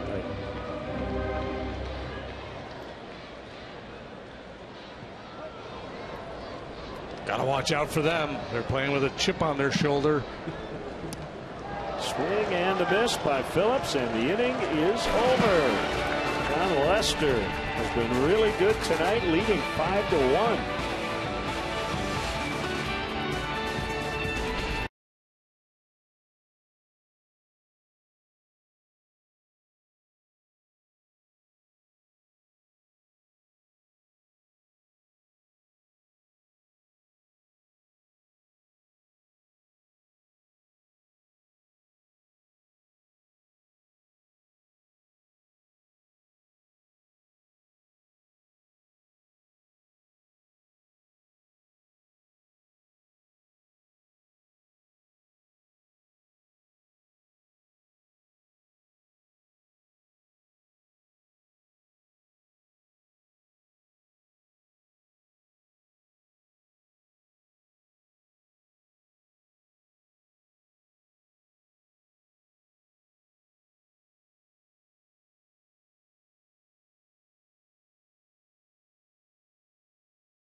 Set a new Cubs season, a single season record for strikeouts by a lefty. And he's been good at the plate tonight, scoring twice. Austin Jackson, Starlin Castro contributing. Castro on defense as well. Honda Dream Garage sales event now at your Honda dealer.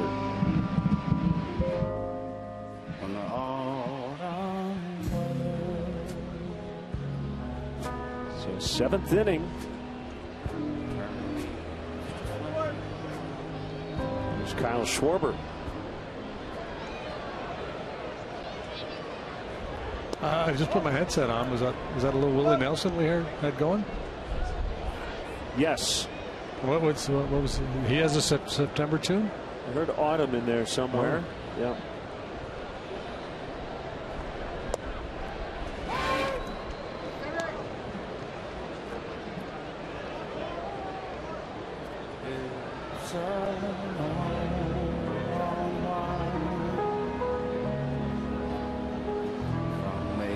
Very soothing. Schwarber with a ground ball to Phillips.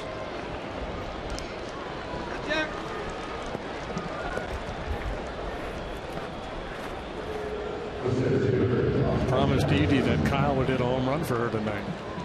Running out of chances.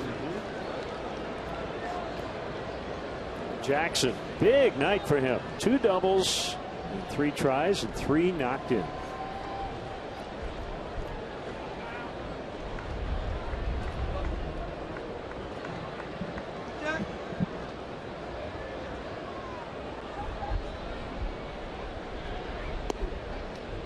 Curve from LeCure. We call that LeCurve.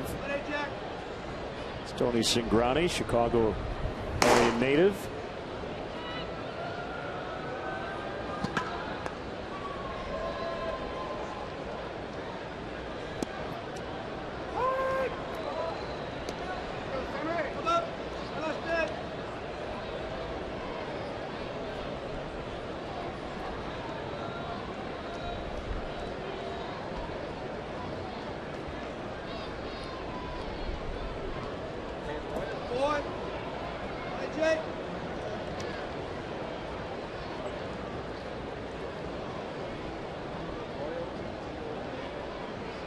One ball, 2 strikes.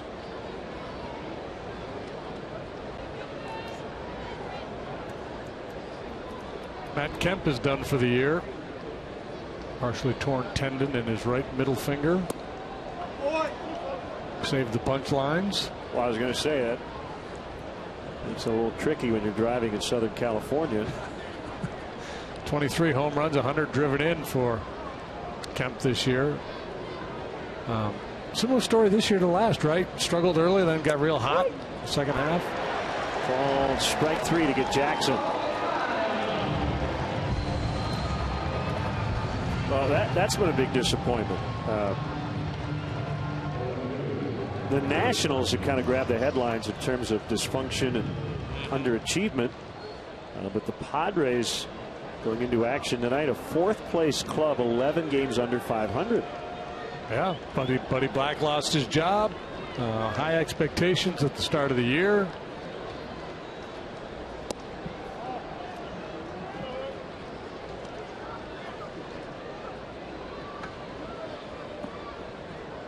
Tiger fans disappointed.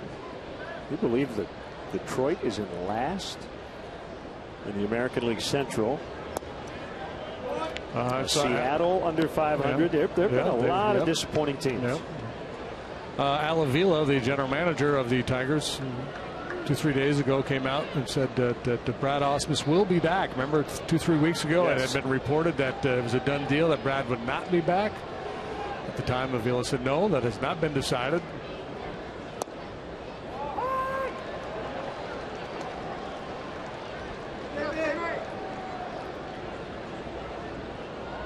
Yeah, so for every Blue Jays, Twins, Astros, Cubs, Mets fan, there's a Tiger fan, Padres, Nationals, Mariners. Yeah, and every winter, every spring, every fan clings to some amount of hope that their team's going to be in the mix come October. But some of those teams you mentioned had high expectations and reasonably high expectations.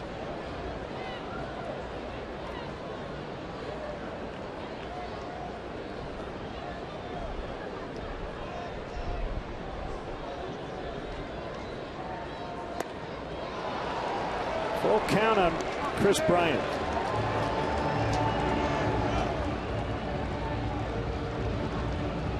Funny about this game, it's kind of a paradox. We talk about how predictable players are. Guys that, in the primes of their career that have a track record, they tend to be that guy year in and year out, at least for a period of time. Some variation. But at the end of the day, it's still a very unpredictable game.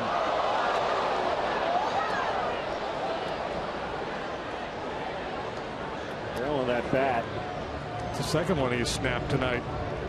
Ended up a good 120 feet or so from home plate. Gary Jones not taking away a souvenir from a fan. He's trying to make sure nobody gets hurt. That is a very dangerous thing, that broken barrel.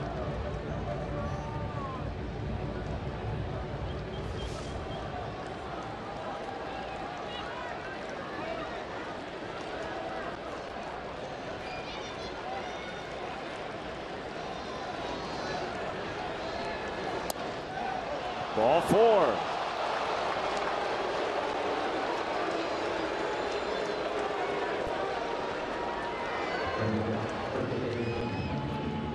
You're asking if that pitch was down, yeah? No, it was 2-0 at one point. Bryant's had a few of those, though.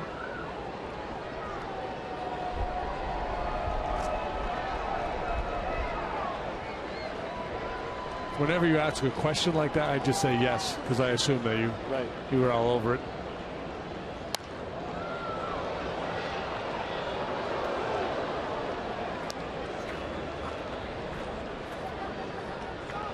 I wonder if LeCure would get a chance to compete for a spot in their rotation next year. He did a lot of starting as a minor leaguer. He has a starting pitcher's repertoire.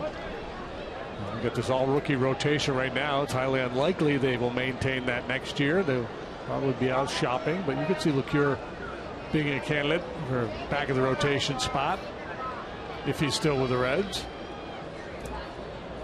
Down by Pena, and Bryant's going to hold. Will Brian Price be back? He was under contract.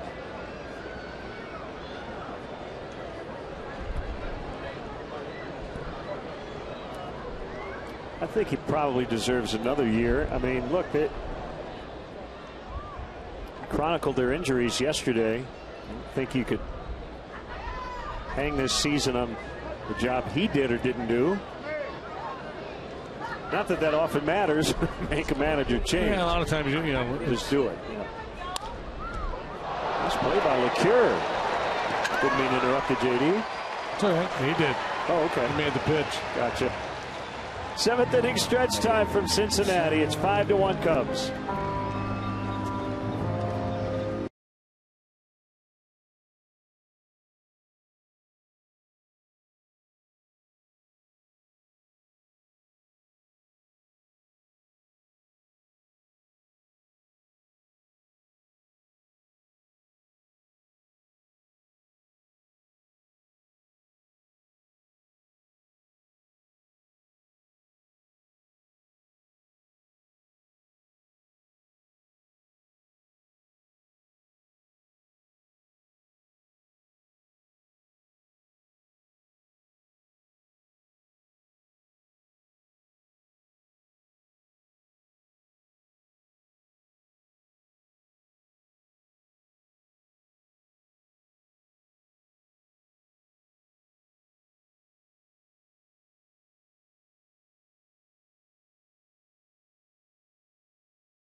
5-1. John Lester still working.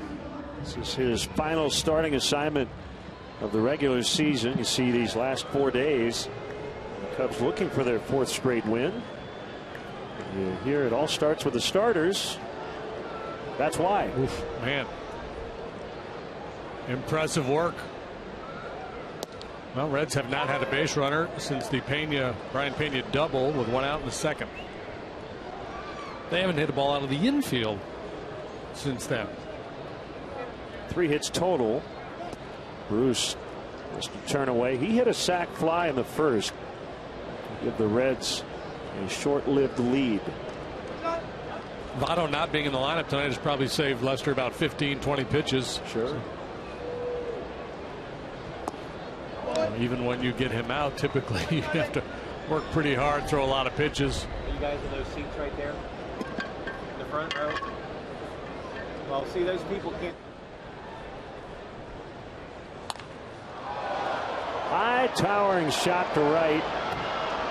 This is Schwarber right in front of the 370 sign. Cub fans, let's go. Register for a chance to purchase 2015 Cubs postseason tickets for games played at Wrigley Field. Go to Cubs.com/postseason to register, and there you'll learn more. The Cubs will conduct a second random drawing from among eligible fans who successfully complete the registration form. The registration period for National League Championship Series games ends at noon Thursday, October 8th.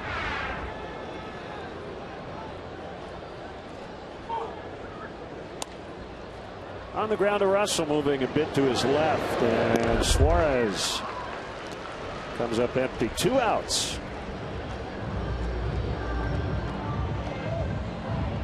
Adam Duvall. Well, Joe wants to get anybody out of the bullpen some work tonight, but he might not need to, the way Lester's going.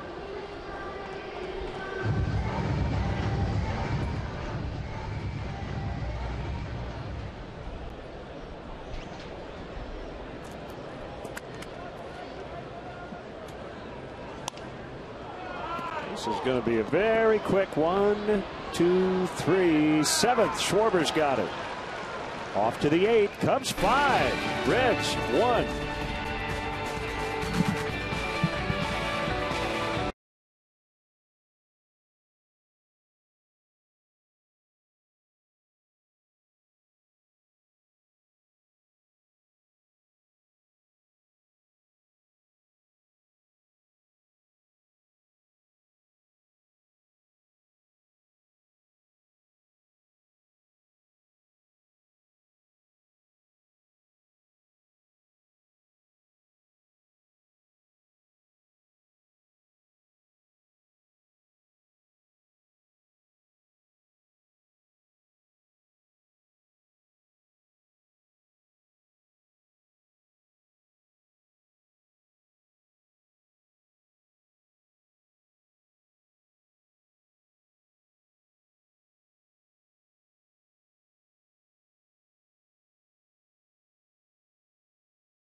Set.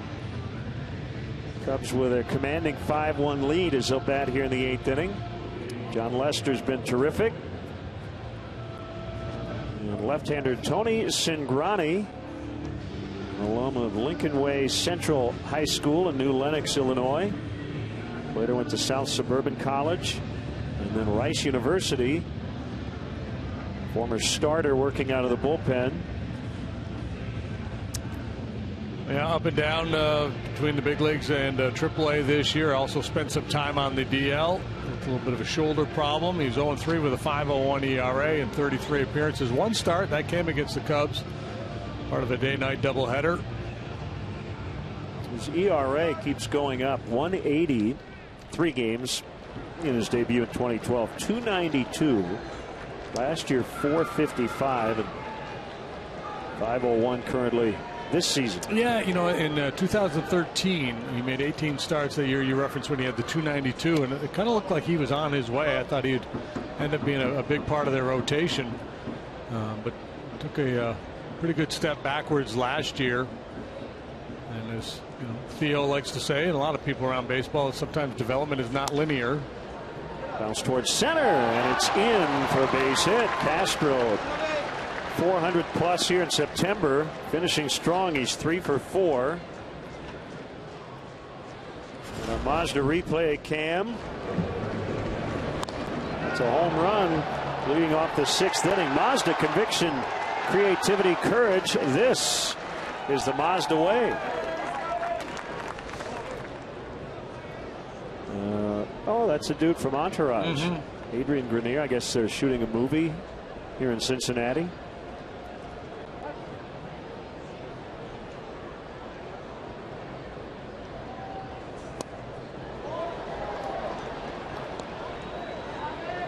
Swinging strike on Javi Baez.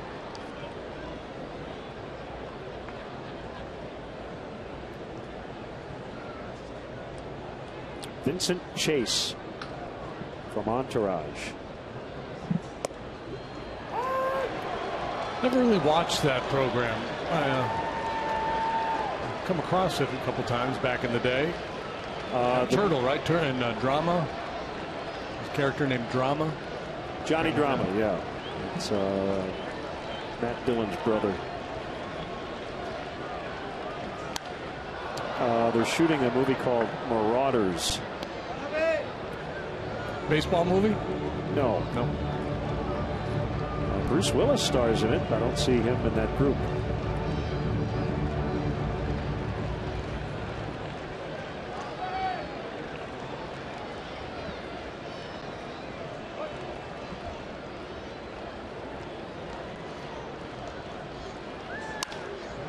Shot to right. Fair ball. Castro on his way to third. Baez to second. Will be held. It's a double.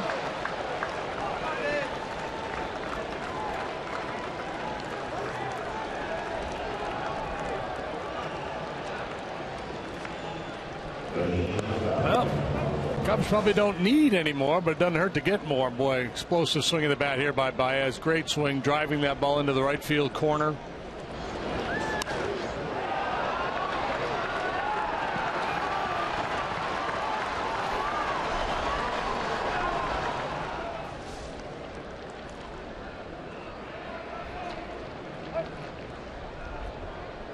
Get on that oven mitt. Ball one, infield in a few steps.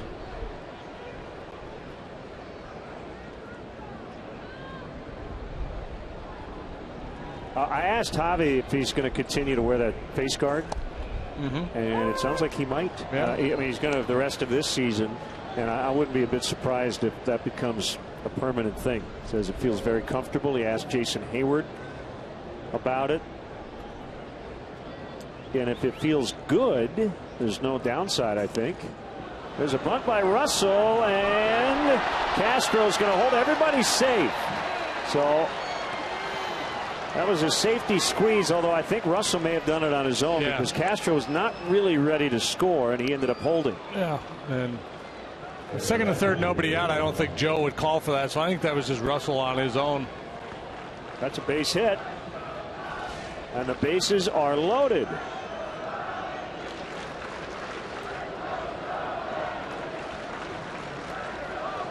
Randy tries to make a sliding stop, and then it looks at the last like he's trying to get out of the way, hoping that ball will go foul.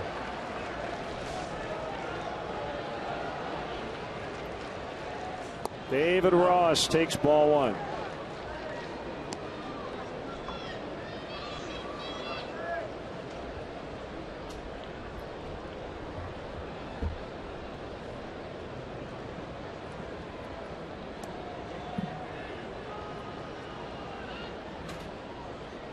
Russell playing a little man's game tonight, huh? 2 steals and a bunt single. Yeah. Is he auditioning for the leadoff spot?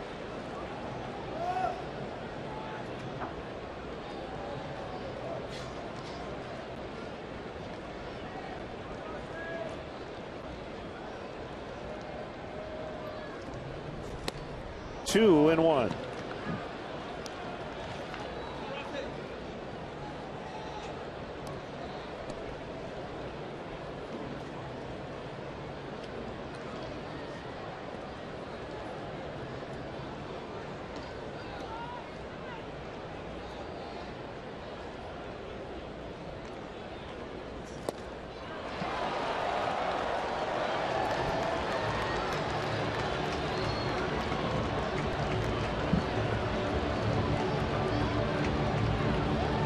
He's always been a guy who leans heavily on his fastball, even more so now that he's working out of the bullpen. Throws that pitch about 85% of the time.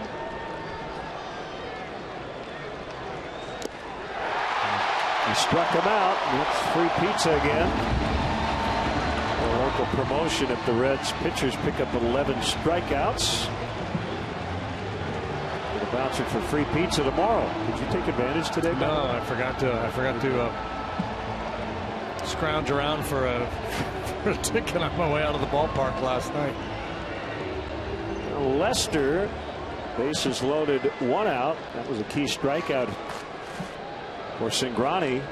Now has a fighting chance to get out of this inning with no damage.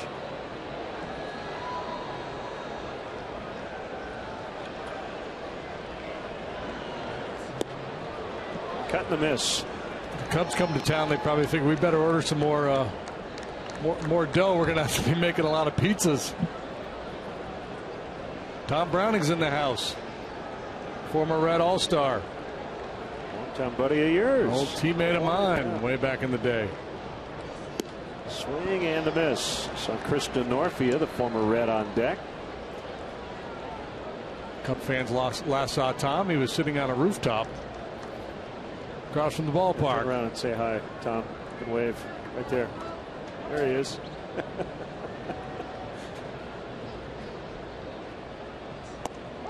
Called strike 3, 2 outs. And it will be Denorfia.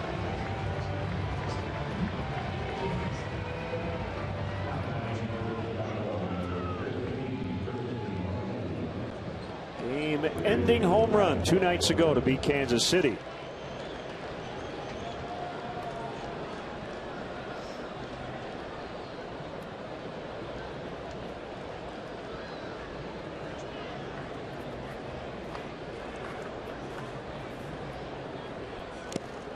Foul tip.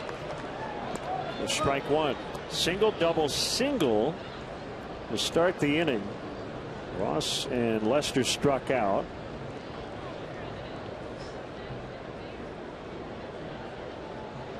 A lot of pitchers, the hitter's telling himself make sure he gets the ball up. With Cingrani, it's just the opposite. Try to get him down. I'll go foul.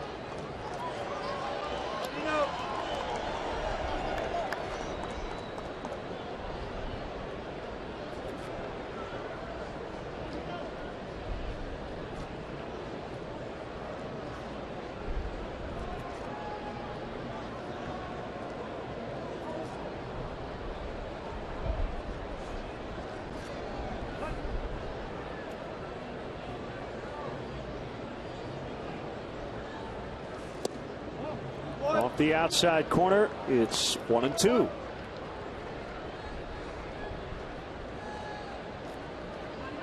Cubs grab the lead on an Austin Jackson 2-run double in the third. And they added single runs in the fourth, fifth, and sixth.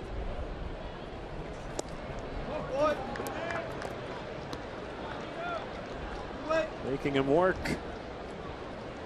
Cingrani over 20 pitches here in the eighth.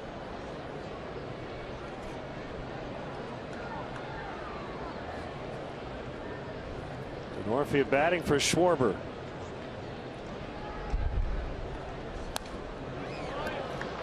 Yeah, and that's part of the issue for Cingrani when he was a starter. Were a lot of high pitch count games because of the style of pitcher he is. He's not a pitch to contact guy. He's not throwing sinkers, having the ball put in play early. It's elevated fastballs, so it's a lot of deep counts, a lot of foul balls. Next thing you look up, you're in the fifth inning and approaching 100 pitches.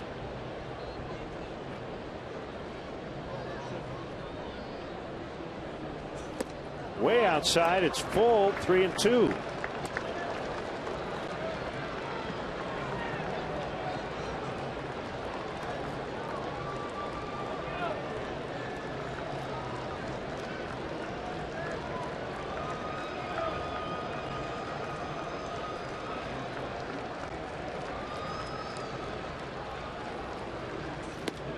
And he walked him. That'll force in a run.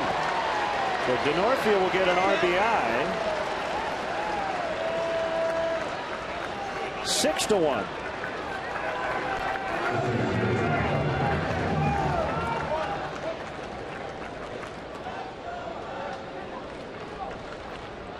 Here comes Brian Price.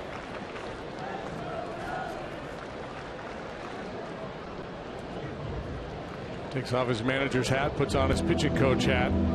Job that he did for a long time successfully before becoming the manager here. Yeah, I talked to Brian Price earlier this year about former pitchers and pitching coaches becoming managers, and there have been a handful throughout the years. And John Farrell, Bud Black, and we talked about this a couple of months ago. He said, "Yeah, I don't understand the hitter's mindset, but I understand the pitcher's mindset. So I have to learn the other part of it. But if they say pitching and defense is kind of what wins championships, you would think more pitching guys would be in charge." And I couldn't disagree with that. If you're a baseball guy, you're a baseball guy. Who does both other than Babe Ruth? Right. And the piece of managing people and the leadership qualities, whatever you're looking for in a manager, that can be not tied to any specific position. Yeah, he said pitchers are weird, and I understand that. As Jackson continues his big night, he's going to knock in 2 more. 5 RBIs for Austin Jackson. Best game as a Cub, and they've blown it wide open. It's 8-1. Yeah, well, whatever Brian said didn't work. And Jackson had not done a lot in a Cub uniform, but a nice night here tonight, and that's going to do it for Cingrani.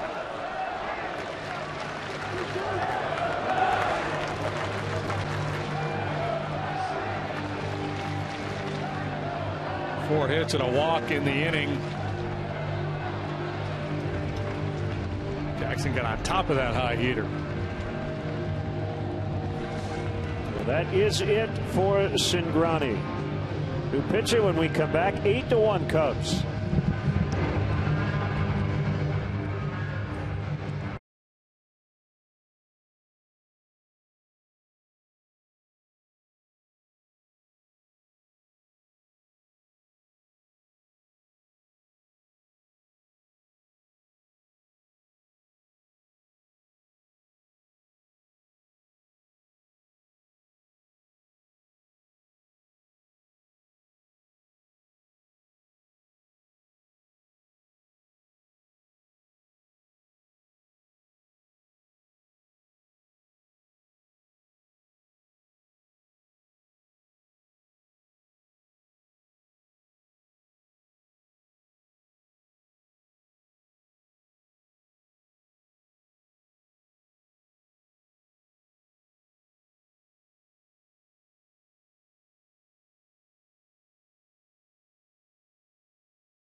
Well, it's nice when everybody pitches in, right? No Dexter Fowler tonight.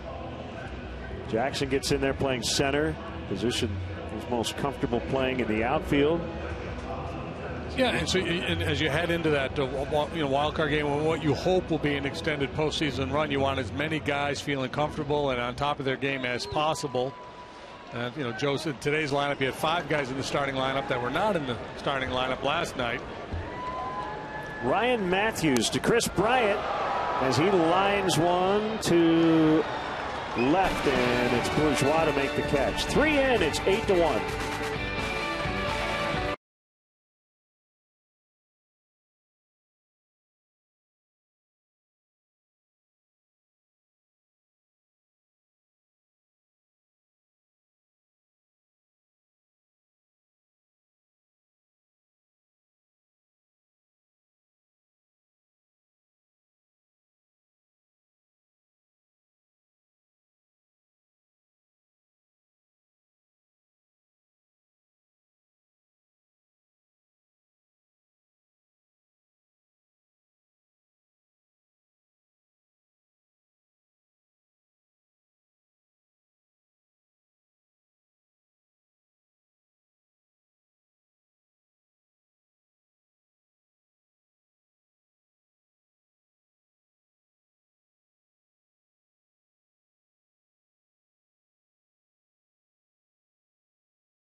Don't miss your chance to catch the best matchups in baseball. Reserve your place in line for history in the making. Join the season ticket holder waiting list. It's easy and oh so free. For details, visit Cubs.com/waiting list.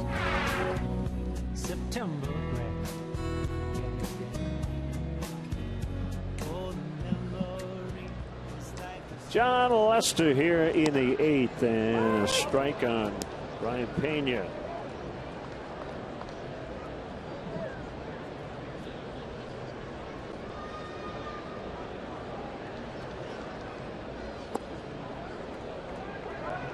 Denorfia playing right after pinch hitting, and Matt Caesar is now in left. Chris Bryant done for the evening.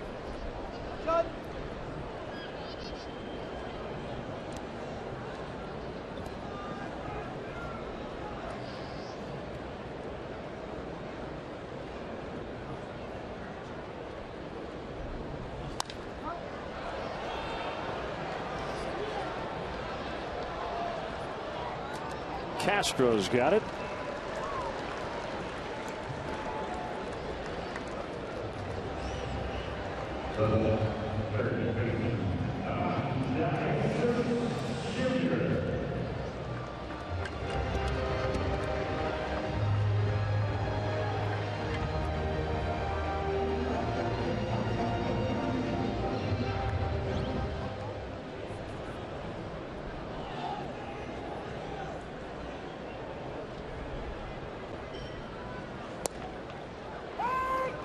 Strike on the De Jesus.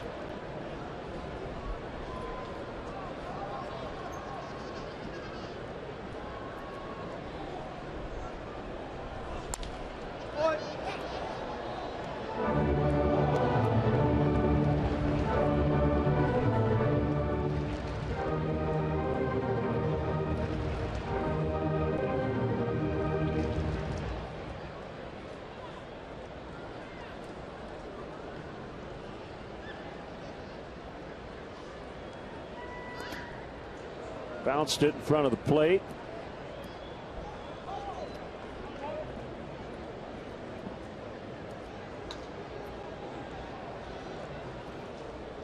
Might have gotten a piece of David's collarbone or something up under the mask.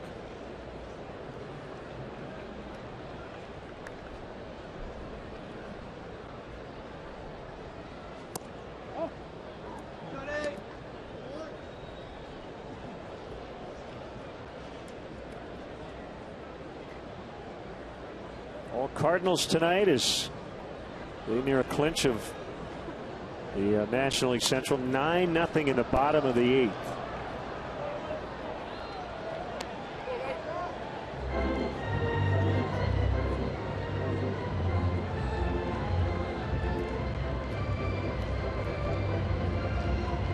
So Cardinals winning would clinch the Cubs playing the Pirates.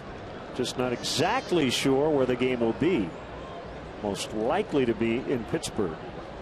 Cardinals also would grab their 100th victory as Jesus strikes out. Number 8 for John Lester, who surpassed 200 earlier tonight.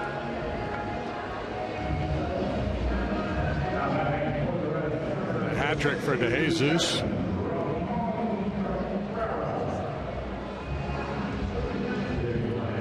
How efficient he has been, man. A lot of low pitch innings. He's flirting with a Maddox.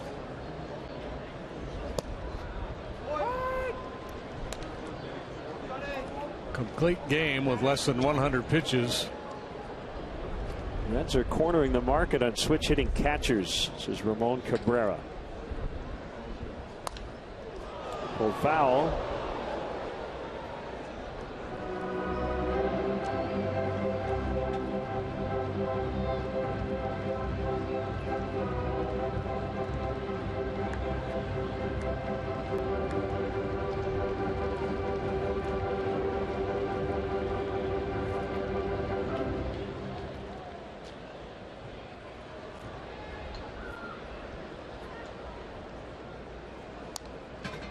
See where Jonas Cespedes had to leave the ball game in Philadelphia tonight. Hit on the hand wrist area by Justin DeFreitas' fastball in the 3rd inning.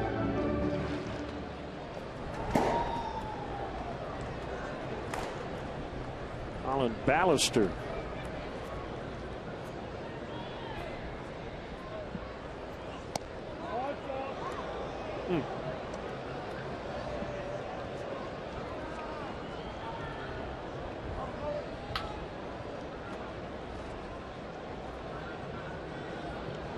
Wilmer Flores also with a back issue.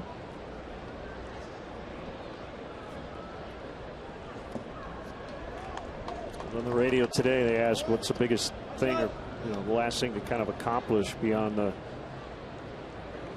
where the game is played or whatever. I said health, right? I think every playoff team would tell you the #1 goal now is to make sure you get to the playoffs with the team you've got at the moment. Adam Wainwright returned for the Cardinals, so they're trying to get healthier.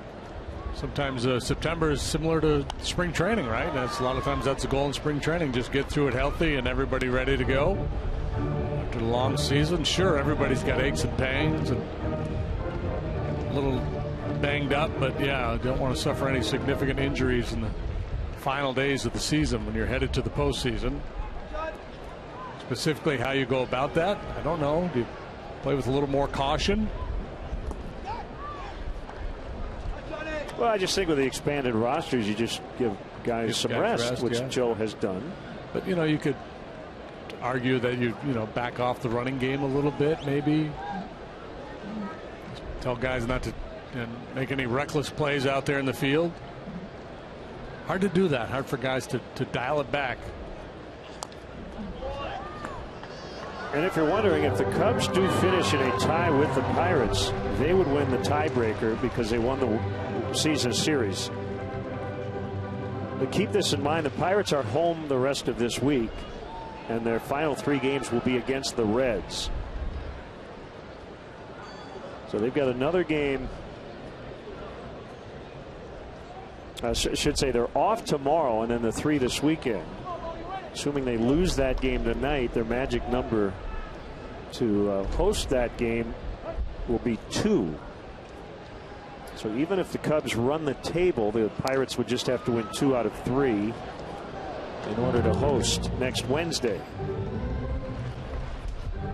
Possible, but I would say unlikely that the Cubs would get home field in the wild card.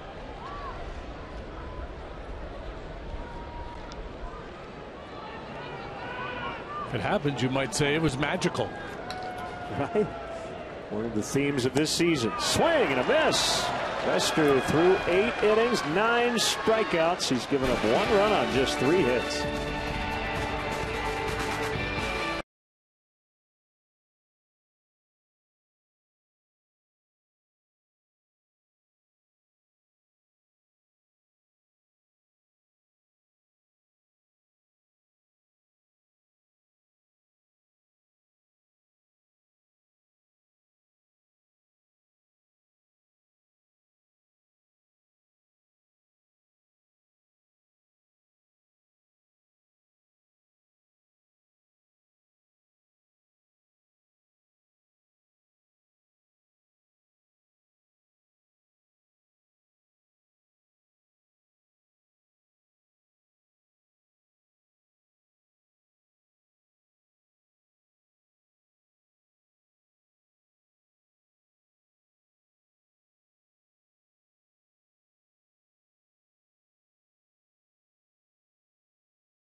We'll kick off October tomorrow, final game of this series, and then 3 in Milwaukee leading up to the wild card game on Wednesday, October 7th. Ford, America's best-selling brand, inviting you to go further in our fuel-efficient vehicles. Check out our entire lineup at your Ford store or at localfordstores.com. Couple of notes.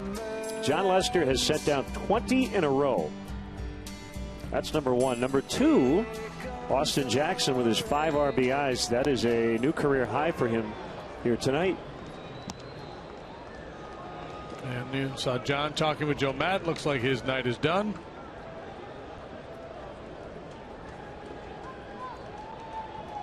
Brilliant performance.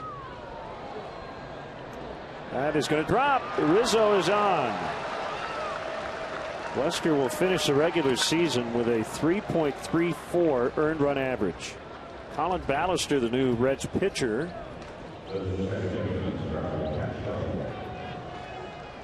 Second hit of the night for Rizzo. Ballister, 13 games with the Reds this year, 1-0 with a 6.08 ERA. A veteran. He had not pitched in the big leagues since 2012 when he made 11 appearances with the Tigers.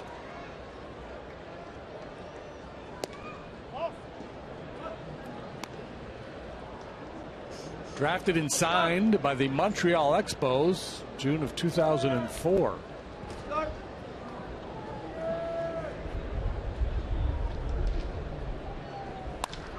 Castro gets a hold of one. It's a gapper. Rizzo around third on his way to the plate. It's a double for Starlin Castro, and it's 9-1 Cubs.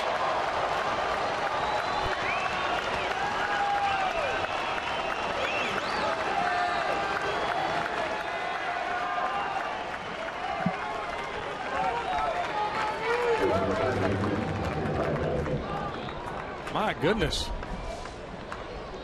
Well, your three-star selection tonight is Jackson, Castro, and Lester in some order, and that determining which way would be hard. They've all been outstanding here tonight. 5 RBIs for Jackson. This is Castro's 3rd hit, a double to go along with a single and a home run. 4th hit. 4th hit. Well, that's right. They gave him a hit on that ground ball to short. Yeah. I marked it as the fielder's choice in my book and never changed it because I'm obstinate that way.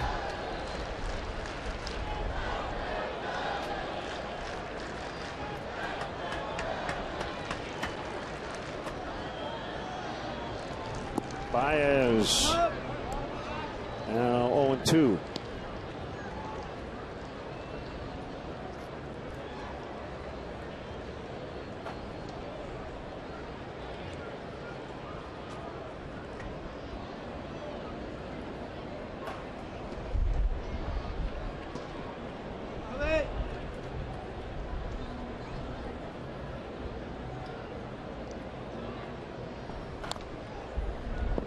Way back this winter, Anthony Rizzo said the Cubs would win the division.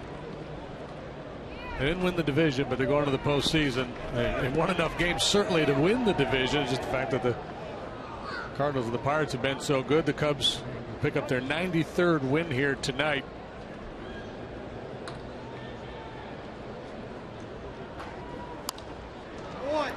When Anthony made that proclamation, a lot of people said, well, yeah, this team is on the rise, but they're not there yet.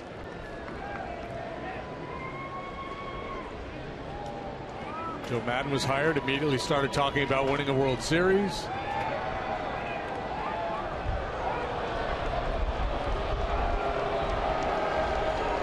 Some fan just launched that ball into the infield, yeah. Okay.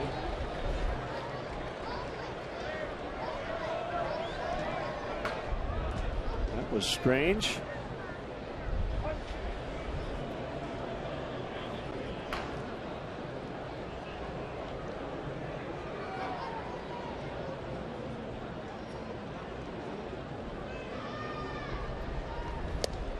Swing and a miss. Strike 3.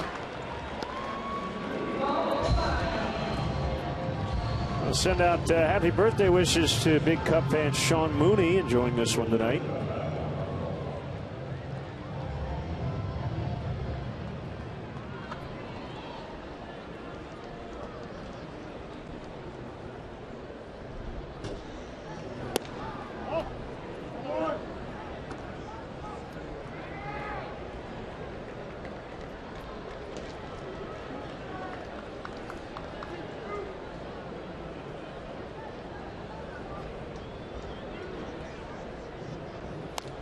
Out. David Ross had to vacate.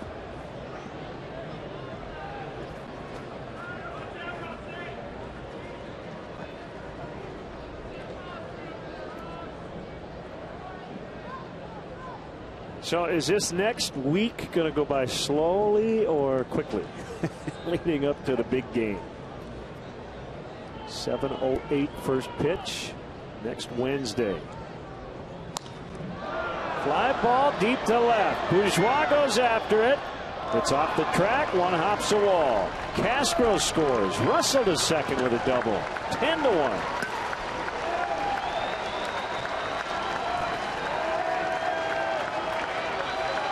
Three hits tonight for Russell.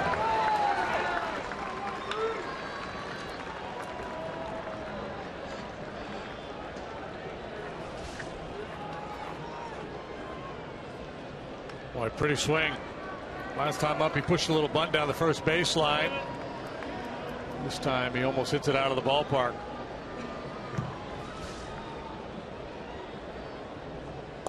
Yeah, I would say that the guys are going to get a little antsy, get a little anxious.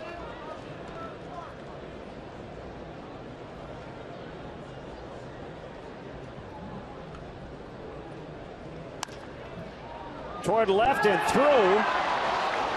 Russell will stop at third. First hit of the night for David Ross. That ball got away briefly from Suarez. This game started. Anthony DeSclafani, the rookie right-hander for the Reds, struck out 6 of the first 7 men he faced.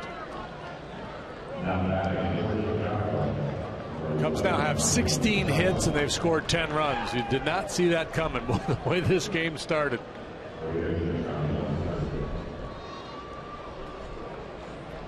Well, I'm guessing the Reds have seen a lot of games like this during the stretch of rookie starters, right? Really good spurts from their young starters, but consistency has been elusive at times. Yeah, we talked about that, you know, the non-linear development of baseball players, and this was an opportunity for them to push all these young kids out there after they made the Cueto League trades, decided to reset. So they're getting a chance to see what these guys can do, and they're getting an opportunity to learn here at the big league level. Tommy La Stella off the bench for Lester. 1-0 the count.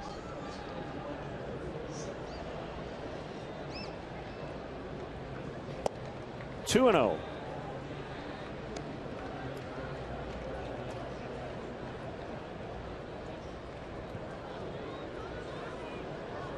See, only 28 games coming in. Stella's been in a lot of hitters counts, hasn't he?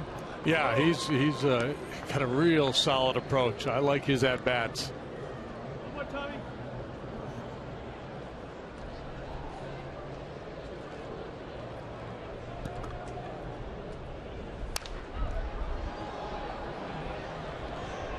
This will not get the run in. In fact, Russell will not tag. And 2 down.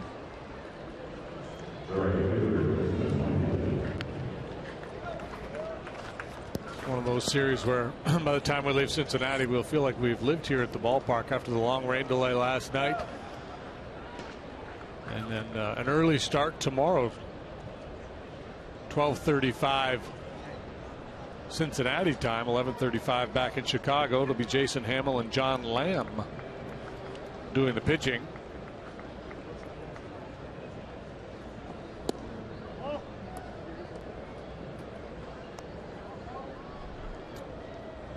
Is Jim Wolf back at the plate? No. Could have had Jim Wolf. Oh, Wolf and Lamb, yeah. Calling a game for Lamb. How can that not happen? Would have eaten him alive. They've got to change that umpire rotation. You don't think it's so funny, you will. He had the night off the other night for the lunar eclipse. They had him on lockdown. The Northfield grounds foul.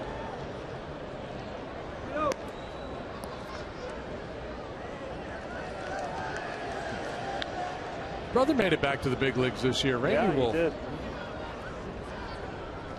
He had, I don't know if I should say had, I don't know if I should use past tense. Maybe he'll keep going, but he had a very nice career. He has had a very nice career.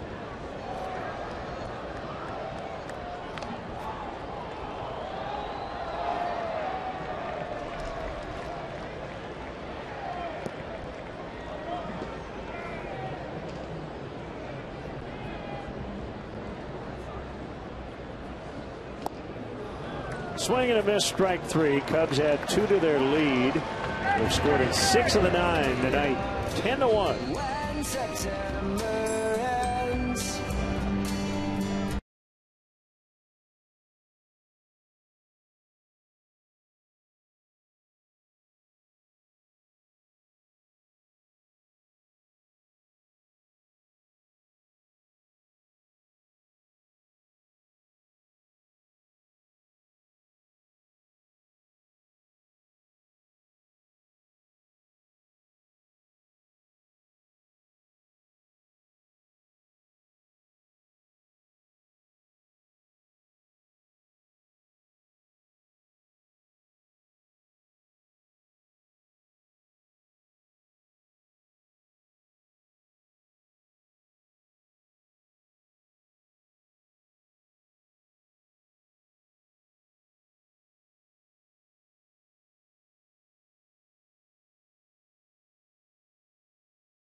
Joe Madden having some fun now.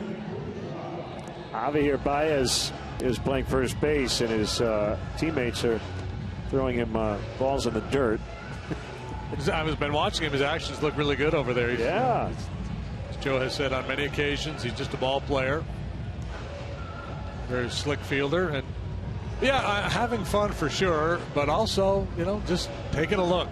Seeing if in an emergency situation, if you can run him over there, give him a chance to play the position. Stella playing third.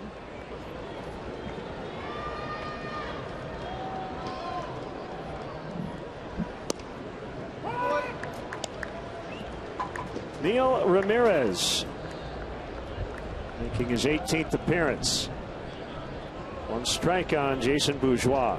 9th inning, all Cubs tonight. Holt and Phillips to follow. Neil Ramirez shown enough here in September to convince Joe Madden to put him on a postseason roster.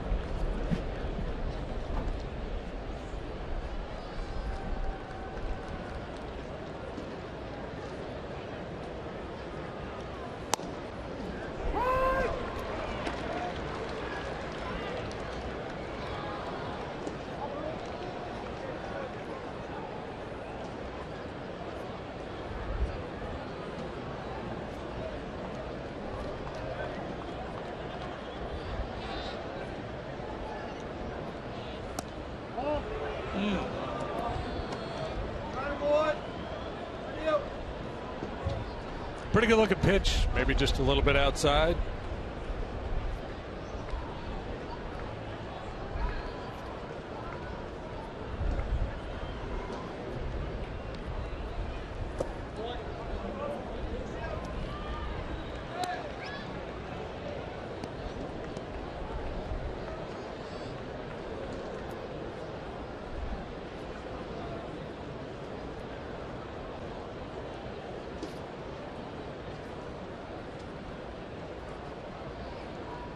The 3-2.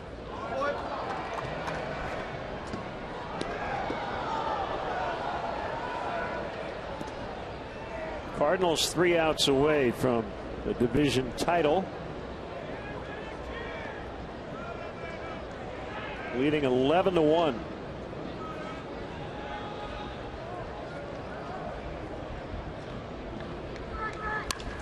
Ground ball, and Baez simply could just slow it down.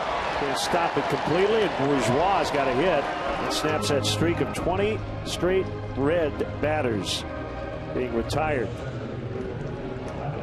That's the biggest challenge for a newbie at first base. Well, two things: the footwork around the bag, the positioning where you need to be on cutoffs and things of that nature. And then the other piece of it would be, how far do you go?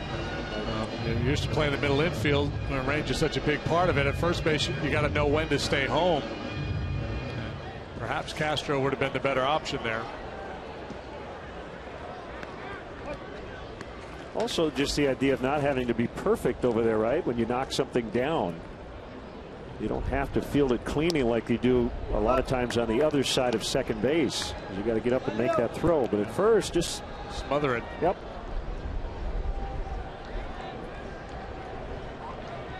Holt 1 for 3 with a run. It came in the first inning. His first plate appearance as a Red. Bourgeois will take second. No steal. His team down 9.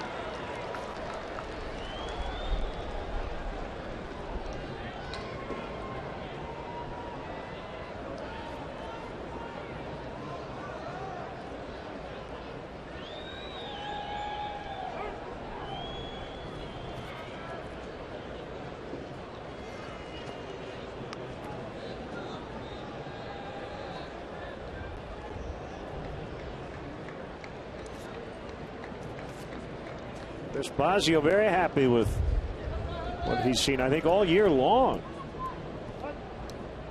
Particularly from the starting rotation. The bullpen has had its terrific stretches, some challenging times as well. And I think the Cubs feel comfortable with the group they have going into October. 2-1. Yeah, bullpens run hot and cold, and there have been stretches where the bullpen has struggled a little bit, and that gets everybody's attention. But by and large, they've been really, really good. Probably 5th or 6th in the league in bullpen ERA. Multiple options out there.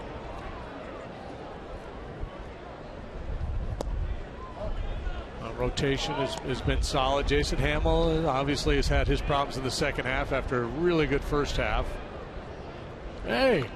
A couple of guys who have not been very busy as of late. Medina and Wada.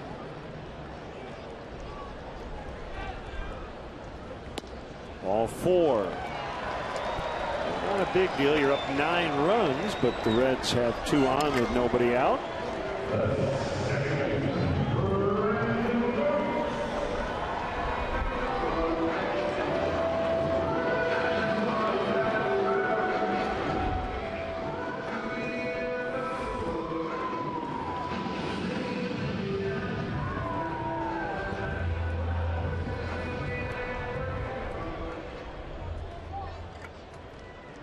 I'll jump the gun here. I know you want to say it. The triple play is in order.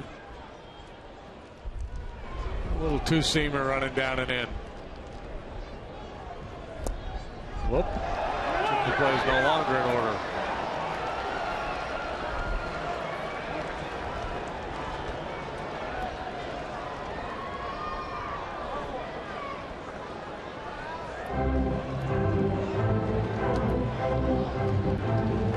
Chris Bosio. So the infield configuration right now is kind of fun. You've got Tommy La Stella, a second baseman, playing third, and you've got 3 shortstops: Russell, Castro, Baez. Yeah, it's like you're getting ready to defend an onside kick. You got your hands team out there, right? All those shortstops, in theory.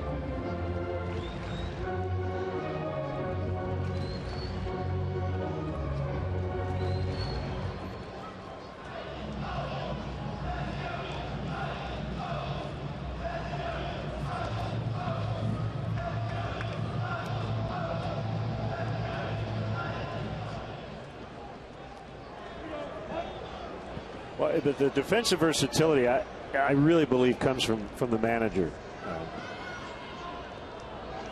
1-0 on Phillips.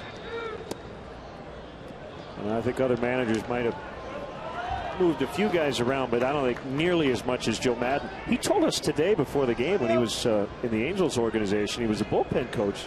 He actually asked them to have Bo Jackson get on a mound. Yeah, he said it was the best arm he'd seen. That and Sean Dunston are the 2 best arms he had seen. And he thought, Bo is DHing. And he thought, well, he's not DHing. Maybe he could pitch out of the bullpen for us. And, he didn't find a whole lot of support from the Angels organization when he tried to make that argument. There was a left-handed pitcher, right? Who never really made it. He said when they would do sprints, he was like the fastest guy on the team. And he said he almost talked them into having him DH when he wasn't pitching, just to give them another option and give him another option. Right. And because that used to be the philosophy of a lot of teams back in the day, was they would draft or sign athletes with the idea that they could teach them to hit.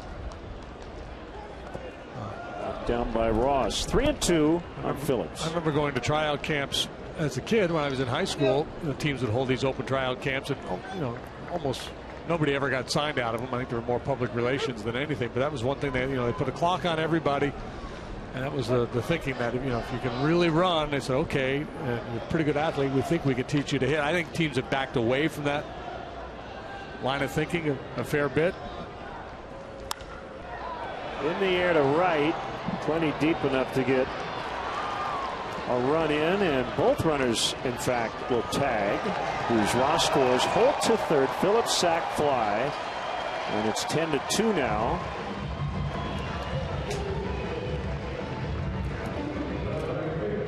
But you could see Club, right, using some late round draft picks on just athletes, guys that can really fly, and hopefully they can hit enough to progress through the minor leagues.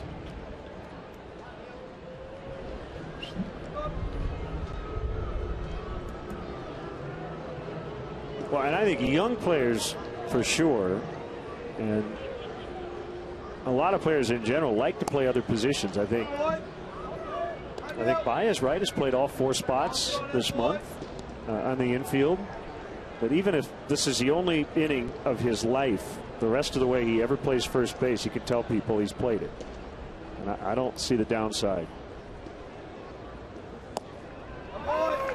And in a bind, if you're in the 23rd inning, right, you know he can do it.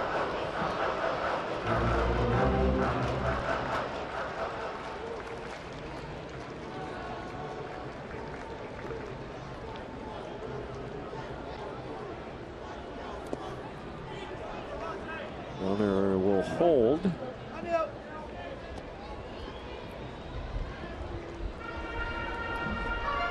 I just wonder if Travis Wood has gone up to Joe and said, "Can I play center?"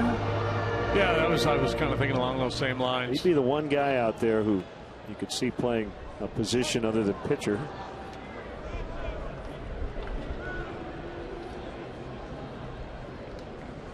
Swing and a miss. 2-2.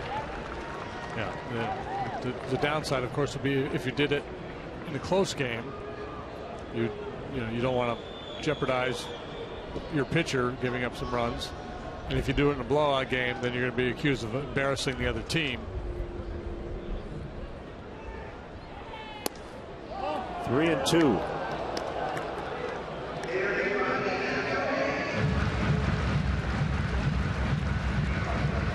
Ramirez really laboring here to get through this 9th inning.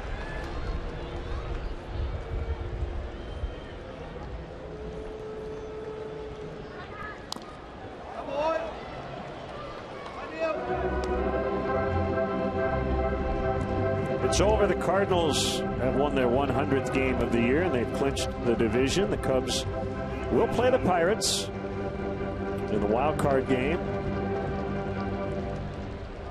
Not quite sure where. Most likely Pittsburgh. Outside chance the Cubs could host. We're going to need some help from the Reds, though, this weekend. Holt tagging.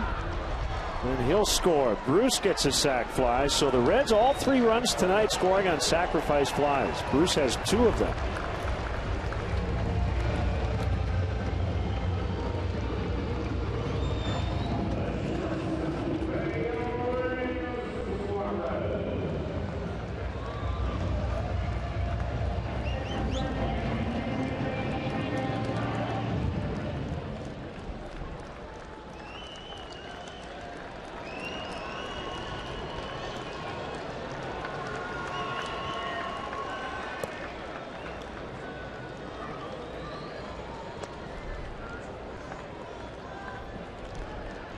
Mentioned earlier that Yoenis Cespedes had to leave the Met game against the Phillies tonight after being hit in the hand with a pitch. Apparently x-rays were negative. Bruises to the middle and ring fingers of his left hand.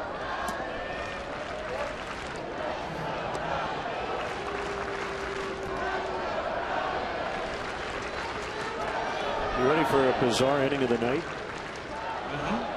Yankees walked 4 times in the 8th inning against the Red Sox and did not score. 5-5 as they go to the 9th.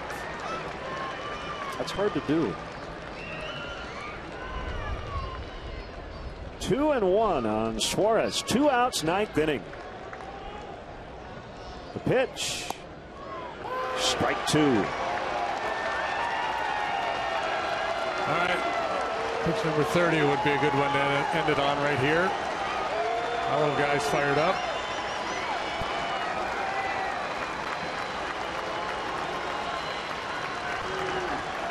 It is, and the count is full. Muscled up a little bit, tried to be a little too fine, perhaps. 30 pitch 9th inning for Neil Ramirez.